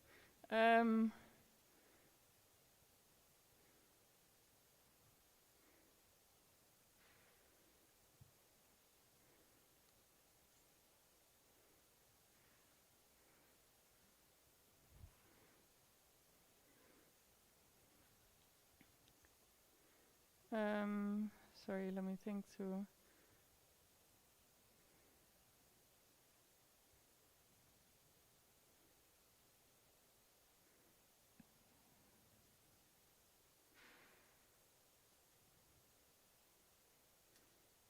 What's wrong with saying that 0D is the state in the full theory's Hilbert space, which is created by acting with the non-local operator that creates the defect? Well, then that state will depend on how you rotate the defect, where you place the defect. It's not enough to just...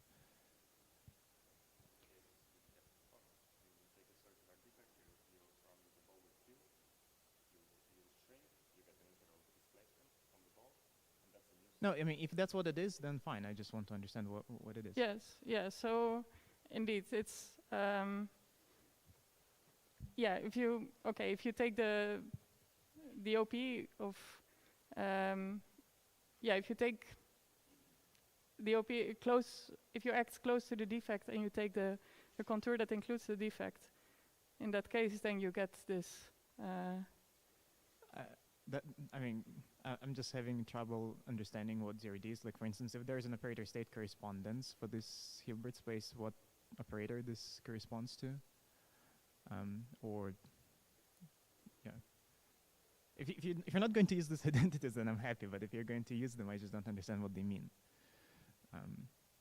But maybe if you don't have an answer off the top of your head, maybe you can continue, and then maybe maybe it will become clear in a second. Sorry, I'm just... no worries. It's... okay. But feel free to interrupt me again if it's not clear at a later point. Okay. So in this case, let's write down the first identity, where we take one of these broken charges Q of A in a correlation function with some bulk operators X. And X can just be any number of bulk operators that we want here. So it can go from O1 to ON. And okay, so these are bulk operators.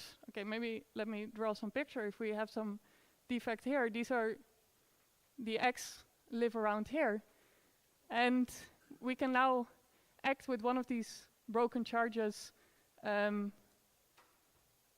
either to the left or to the right.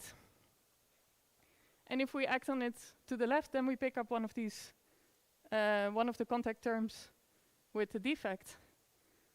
And this gives rise to the identity.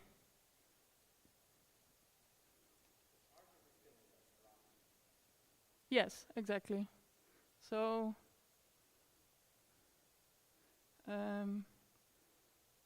maybe write this.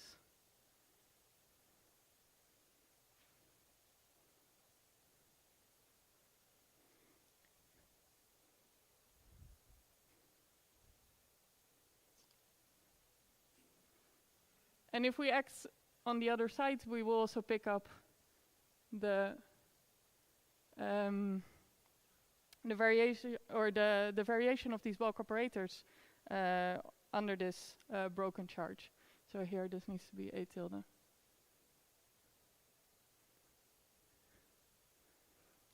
And okay, these identities were, this one is not new, it was already derived by Marco Bilot, Vasco Gonçalves, Edo Lauria, and Marco Maineri in 2016. In the case of the displacement, and let me also mention this paper, which has a bit too many authors to write all of them down, but one of them is again Marco, where they use these identities for the tilt. And if you now take X to be just a single bulk operator, then this identity immediately gives you some relation between the bulk to defect OP coefficient and the 1-point function coefficient A of 0 divided by the normalization of the 2-point function of the tilt, for example.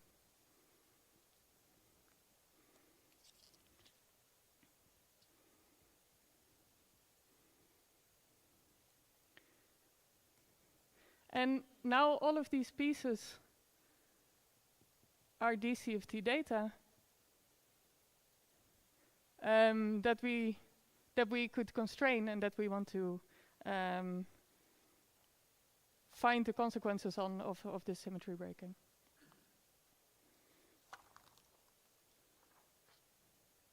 So this is when we insert one charge, but we've seen before that we can also insert multiple charges.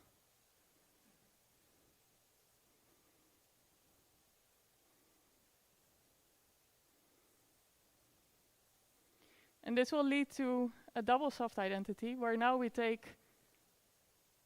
again, a series of bulk operators X left, and we insert two charges, QA and QB.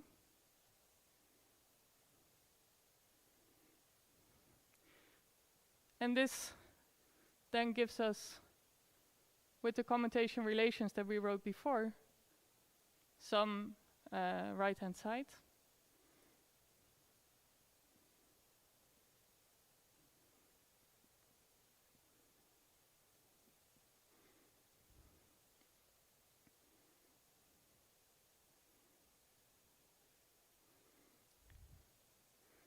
Okay, and so here we can again either act on the left or on to the right, and we will do it in such a way that these QAs will act to the future and the QBs to the past.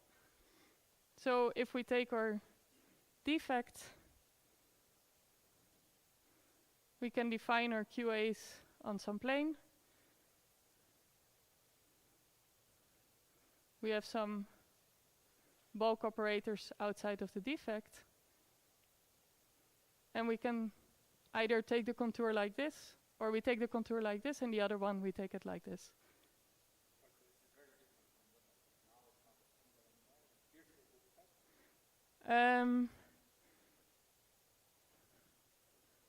So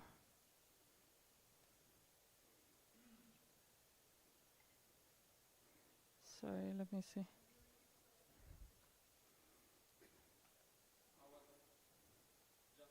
To confirm that it's very different from before. Before we had a cylinder and it doesn't touch the defect, and now it looks like these planes the defect pierces these planes, right?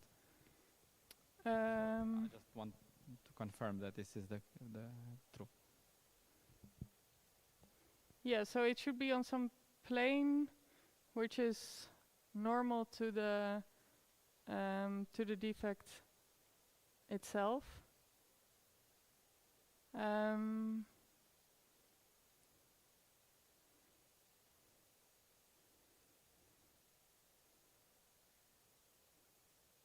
It is not two cylinders, one inside the other. It's Let me think.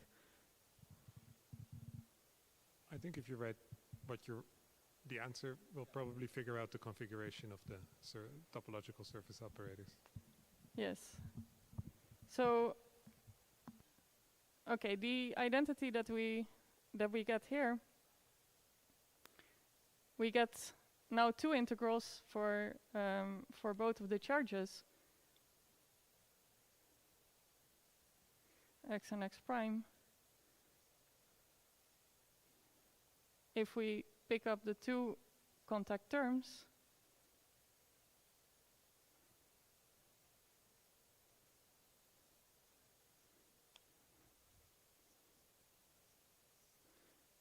and we get some additional terms, which are some single integrals, and then also some terms that have no integrals at all.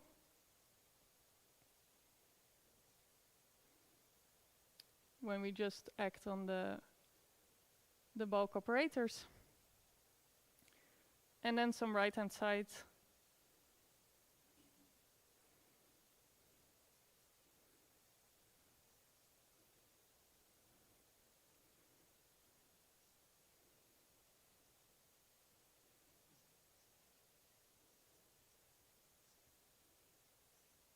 that looks like this.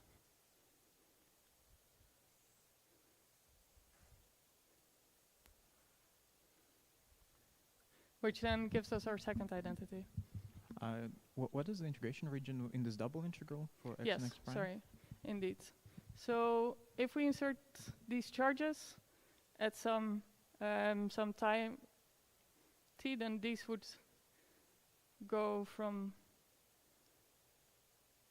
one would go from bigger than t, so t to infinity, while the other one would be smaller, so from minus infinity to some time t.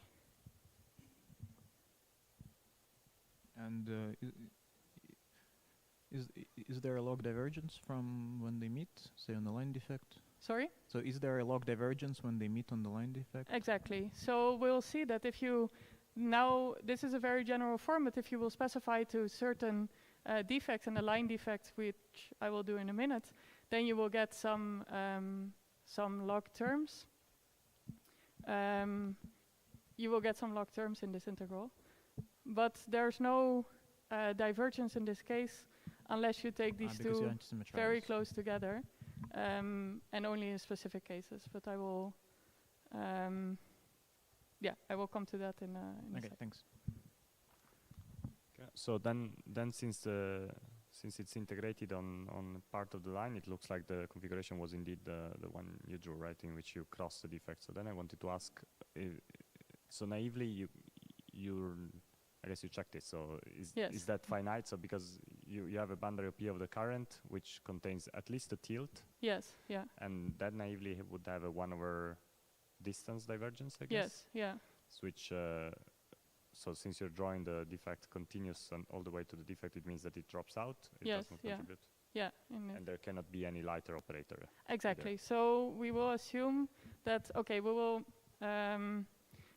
we'll assume that if you take, for example, the current J, then the tilt operator will be the first one that appears in the OPE. And other terms will have higher power. But for scalars, that's probably not an assumption, is it? Sorry for? I doubt that there can be other scalar operators with a different dimension than the tilt in this boundary OP. I'm not completely sure, but because there's conservation, right? It's yeah, but in this case, if you take the okay, in the case that we will consider here, where the tilt comes from some ON symmetry breaking, and this one is in an anti-symmetric representation, you cannot get any. You mean in flavor space? Yes, But yes, in just flavor like space. just for scaling dimension, can a scalar operator on the defect with a dimension different from P appear in the boundary P of a current? I should know this, but I forget.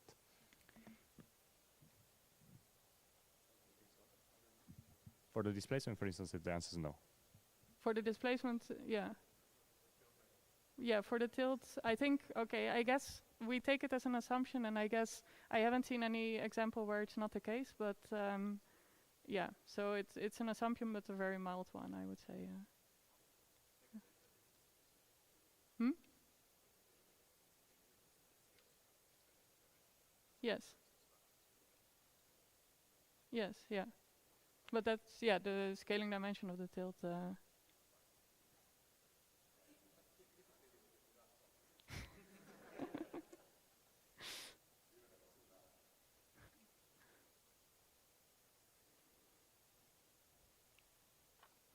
Okay, so we've written down these identities and we've figured out what needs to be integrated over and how they look like. So let us now go to some applications.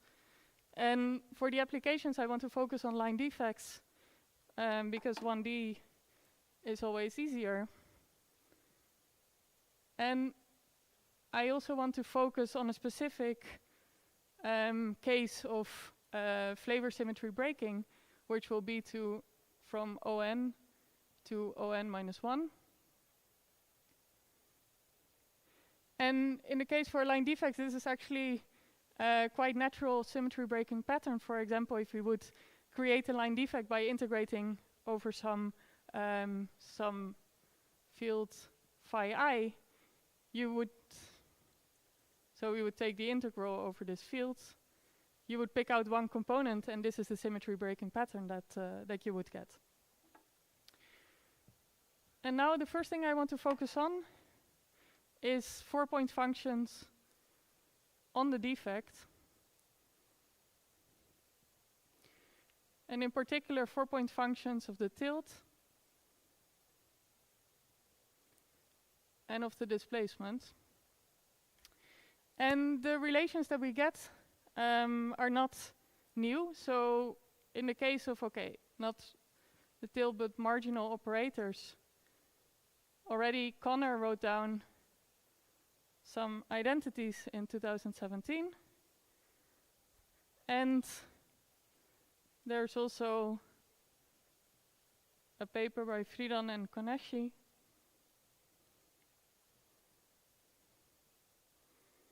in 2012, where they also derived identities. And it was, let me write for completeness, Nadav Drucker and Siwen Kong in 22 that then reformulated this as constraints on tilt operators. And for the displacement, the development is more recent. Actually, from this year, there's a paper by Gabay, SAIFR, and Zong, where they derived these constraints in 1D. So, okay, why am I talking about this when it's already been done by all these people? Well, in the case, so in this case, the derivation was different for each one of these correlation functions, and in many cases, very painful with a lot of integrals that needed to be regulated.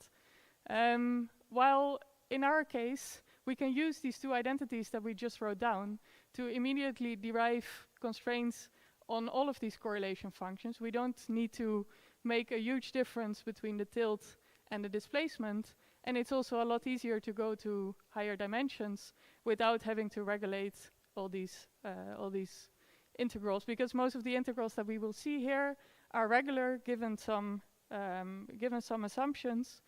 So let me mention one more assumption, and that is if these two are very close together, you might get a bit worried. But it turns out that these integrals are regular if in the OP of the two tilts, with anti-symmetrized indices, the lowest operator has dimension greater than 0. So if we just stick to unitary theories, then this is satisfied.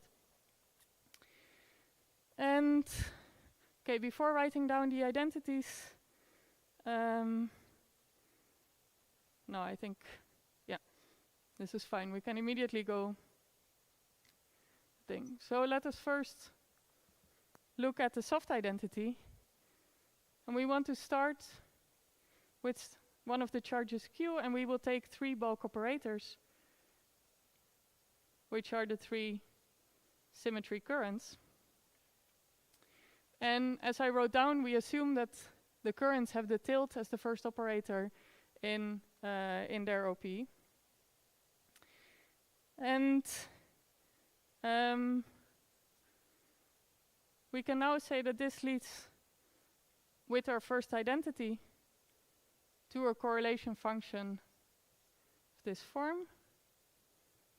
So here they depend on bulk coordinates.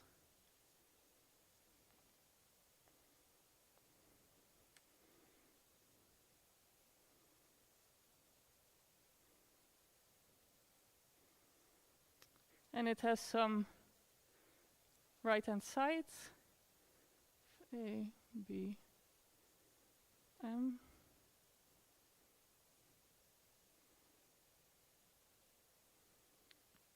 Plus some permutations. But actually in the case of ON to ON minus 1, this turns out to be this right-hand side is 0, but for more general symmetries, it is not necessarily 0. And now what we want to do in order to get these correlation functions is we can now push these 3 operators to the defect. So, okay, let me write it on a new line.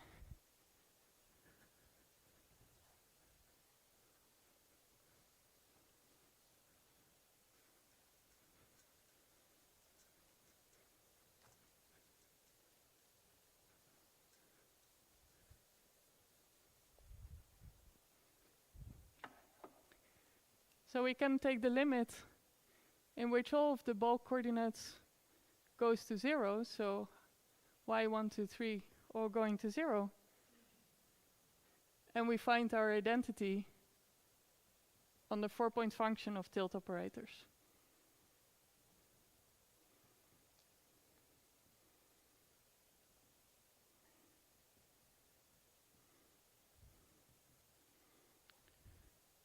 And we can do a similar thing for the double soft identity. So in this case, we start with 2 currents and 2 of the charges.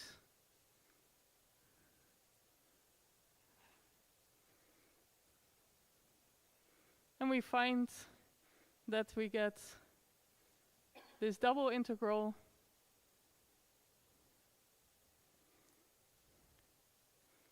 and okay, let me not write down the same thing multiple times, but we can do the same thing and we can push them to the defect to find our identities on the 4-point function of the tilt.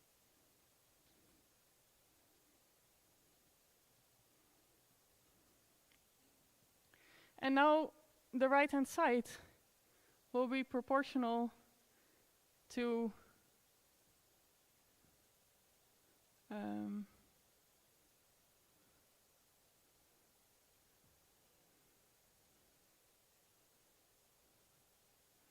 to the tilt 2-point function. Yeah.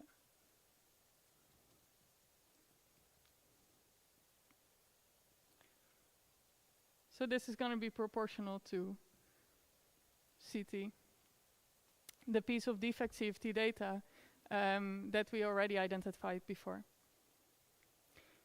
So, okay, since in 1D there's only one cross ratio for the 4-point function, we can rewrite this as an integral over a single cross ratio times the 4-point function and some kernel that I will not specify here. So we see that we started with this kind of messy, long expression with a lot of terms that I even omitted, but in the end we get a very nice and elegant result that, of course, we checked agrees with the known results in the literature. And now one thing that we can do is we can just plug in the conformal block expansion. So we can say, okay, g of z is, well, gives me some OP coefficients and times some blocks. I can integrate it over this and I get my constraint that I can use for what I want. But we can actually do better than that. And we can make use of dispersion relations to get double zero sum rules.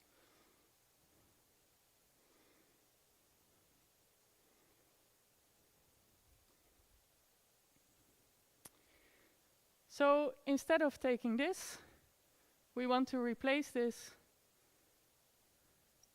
by the double discontinuity of g of z. And the advantage is that you then get functional sum rules that will have double zeros on all the even integer dimensional even integer dimensions. And this allows us to immediately derive some bounds, as you will see just by looking. So let me show you how these sum rules look like. So for example, for soft sum rule for the tilt, we now get the OP coefficients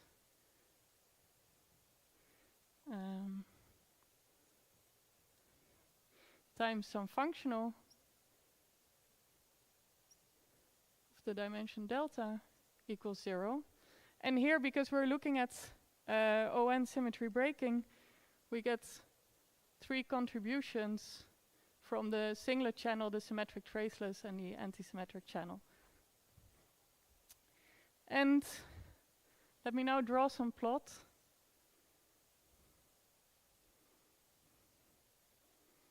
How this functional looks like. For example, well, the singlet and the traceless symmetric channel look very similar, just up to some rescaling. So we get a sum rule that looks like this.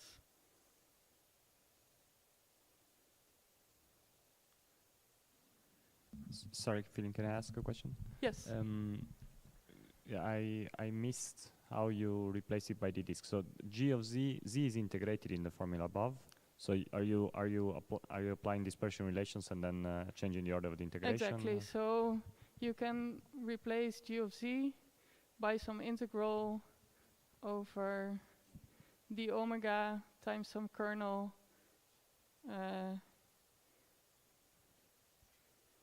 the disk of g omega. And then you can swap the integrals given that everything is regular, and you can compute this, these functional actions. Thank you. Yeah. Okay. So here we see the double zeros at the even integers. We have a single zero here for delta equals 2.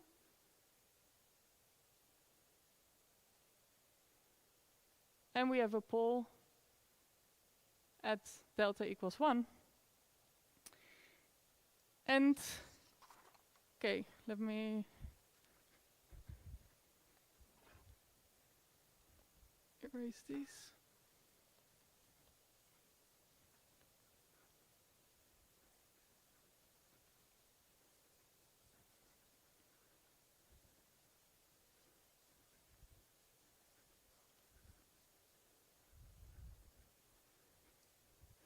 We can now come to the part where we're using the sum rules.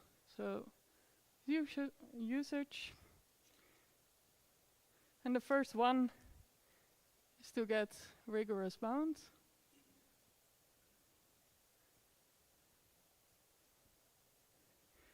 And normally if you have a single correlator bound, then what you get is that the first operator needs to be smaller or equal than the GFF, 2 delta phi plus 1, which in the case of the tilts is 3. But if we look here at this sum rule, we see that it's positive everywhere, except for one negative region in between 1 and 2. And the only way that adding such a sum rule to your system can be satisfied is if we have some operator that now lies in between 1 or 2. So this already excludes the GFF bound and gives a much stronger constraint on the spectrum of what operators can appear in the OPE of the tilts. Sorry, Philine. Yes. Maybe I missed it, but did you say where the pole comes from? So,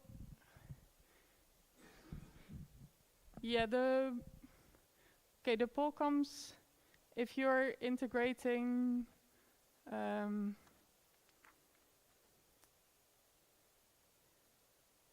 me see.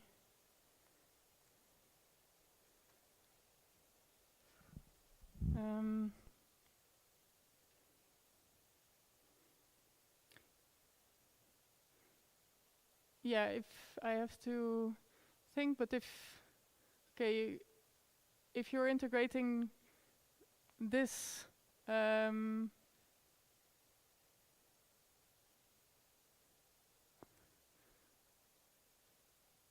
have to.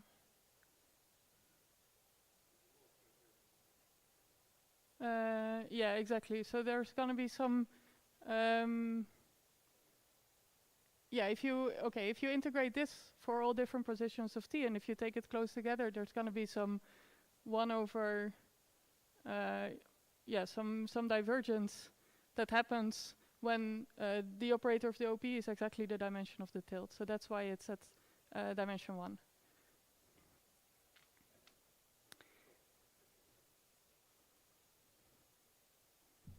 Is it not? So what happens if there's an operator of dimension 1, or is there never an operator of dimension 1? Yeah, so you can say that since the tilt is that's an interesting question, because in general you can say since the tilt is a vector under the leftover ON minus 1 symmetry, in this case it cannot have itself in its OP because of symmetry reasons, and we expect that there's no other protected operator with dimension exactly equals to 1 that is not a tilt. So you're safe. And in the case, there's some other sum rules. If you take 2 other operators here than just the tilt, then you see that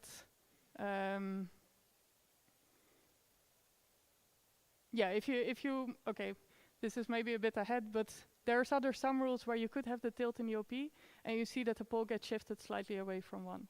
So in that sense, you're still safe.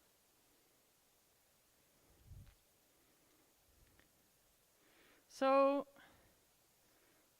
we can also do the same thing, but now for the 4-point functions of displacements. So let us quickly look at the 4-point functions of displacements. And here we see that the structure changes and we get 2 poles before going into the double zero regime. This at 1, at 3. And we see now that with the same logic, we need to have either an operator in between 1 and 2, or in between 3 and 4 in the singlet channel of this correlator. So we get a slightly different constraint on the displacement operator, but very similar in nature. Now, if we look at the double soft one.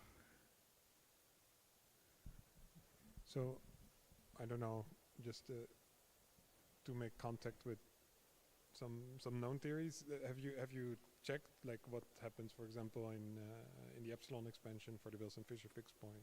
Yeah, exactly. Something you can do there? Yes. So in the case, this is a very nice question. So we checked some things in perturbation theory for the pinning line defect in the ON CFT, and what you get, for example, is that in the OP of 2 tilts, in the singlet channel, there's an operator phi1 with dimension phi1 is estimated to be 1.55. So this is indeed in between this 1 and 2. And in fact, if you do epsilon expansion and you look at the 4-point function up to order epsilon, you will not see this operator. But with the sum rule, you can already find constraints on it exactly because of this pole, which lets you gain an order in perturbation theory. So you can also check, for example, for the line defect, the Wilson-Madasena line defect in n equals 4 super young males. And there's an operator at exactly dimension 2 that appears. But then all the other operators have even dimensions also. Sorry? Because now you have an exact 0. So you have nothing negative. So all the other operators are also at the even dimensions. 4, 6. Yes. Well, not necessarily. That's a good point. Okay. This is derived using the, I think in the case of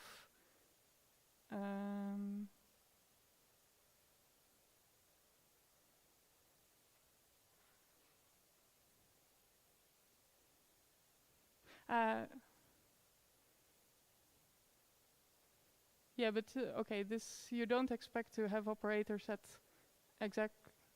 I guess the.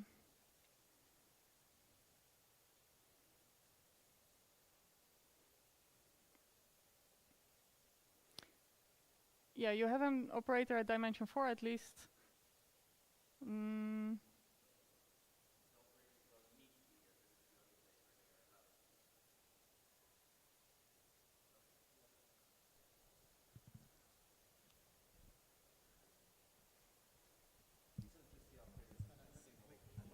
Yes, yeah, exactly. Well, I can repeat my statement. I just that the operators are only allowed to be at the zeros, but they're not required to be there. Right? Yes, but in the OP of the tilts, there are also other operators that that appear.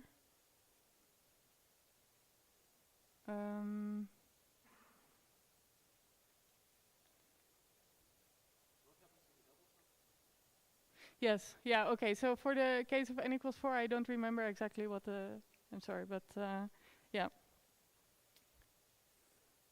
So in the case of the double soft, we can construct a functional that is not only the double soft one, but also some linear combination with the single soft one, so the first one. And we can construct a functional that is also positive everywhere. So this is again a function of delta. But now we see that this negative region that we had in the previous one now turns into a positive region.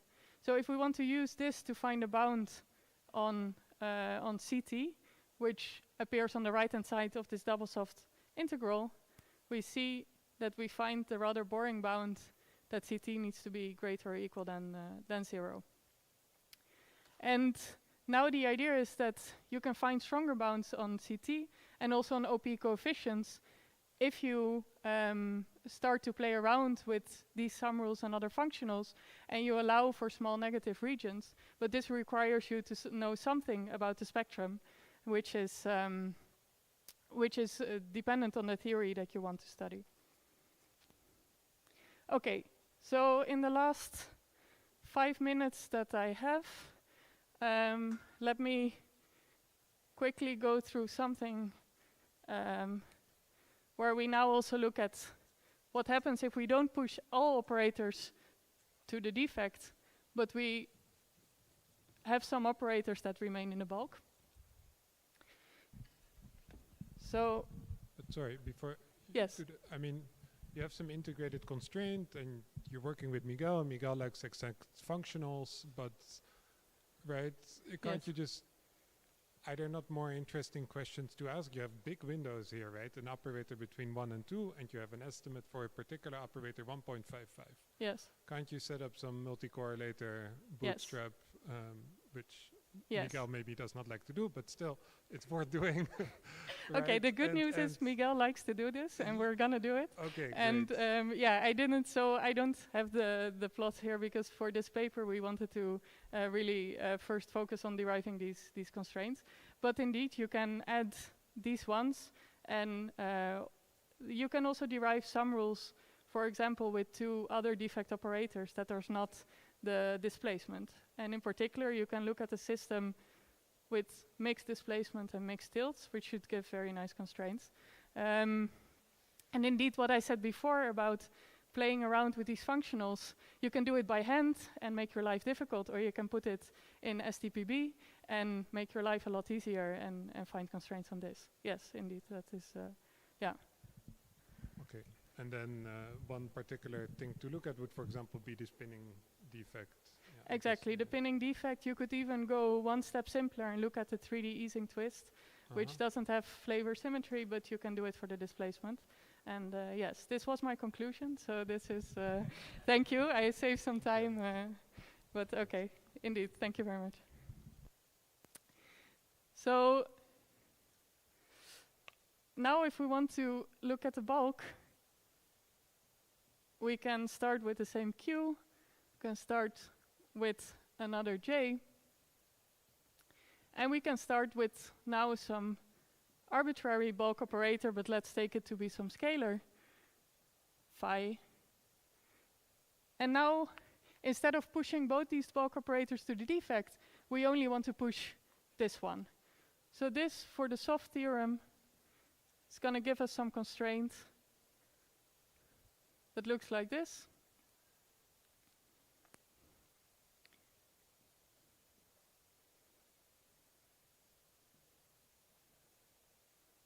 X2, Y2. And the right-hand side gives us 0 again. Now this is a correlation function that is maybe not that studied, even in the defect community, but it is a very interesting one, and it's the first correlation function that contains bulk defect, or the simplest that contains bulk defect operators and depends on a cross ratio. And it is the simplest because it only depends on one cross ratio, no matter the dimension or the codimension. And this is in itself a nice correlator to study. And similarly as before, we can use in this case, a single discontinuity of the conformal blocks that appear for this 3-point function to construct some functional that now looks like this. So here we got rid of the double poles, unfortunately, so we cannot make the same statements as before, but as Balt pointed out, this doesn't stop us from actually using the constraint in the functional, and we can use it either in perturbation theory to gain some order in perturbation theory, or we can add it to the numerics. And this is going to be some teaser for an upcoming talk. So let me finish with that maybe. At an upcoming conference? No, at this conference. So that, but not by me. So that's yeah. So let me maybe recap what Marco and Barat studied. What Marco said yesterday, which was a numerical system with the 4-point function of bulk operators, a 2-point function of bulk operators, and okay, the coefficients that are proportional to the product of 1-point functions of bulk operators. And in this case, the channel of the 2-point function that they looked at was where you fuse two operators in the bulk and take them to the defect. Now there's a complementary way of completing this system by work by Kouchik, Miguel, and Noé, where everyone with Miguel is here. And I was told that Noé might give an informal talk about this next week, so please attend because I have -2 minutes left. And they did this for ADS-CFT, but the kinematics is very similar to conformal defects. And in this case, you can look at the 4-point function on the defect, the same 2-point function in the bulk, but now in the other channel where we take both of them to the defect. And then to complete this system, you would need this exact 3-point function that we derived constraints on. So this is another motivation to study also this correlation function, and can also be implemented in the numerics. Okay, so the conclusion is we should do more numerics, and this is, okay, one of them is work in progress with Miguel, with Noé, and with Julius, and on studying this system in the case of n=4 super young males, where there's already very nice results, also thanks to the inclusion of some rules. And the other one is studying the 3D easing twist defect and any other defect that you want to consider. Okay, and with this, thank you very much.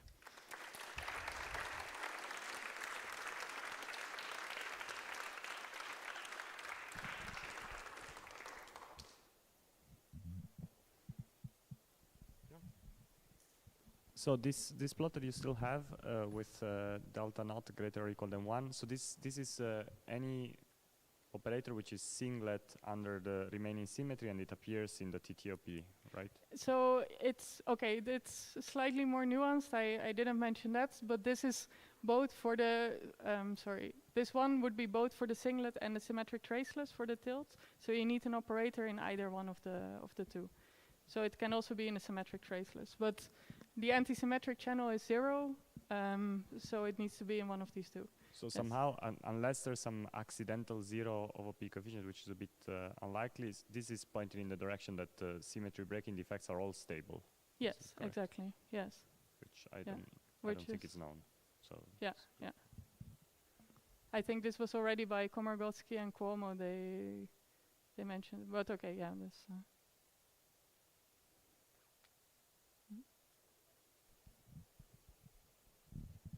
Any other questions? Okay, if not, then let's thank Philine again for the talk.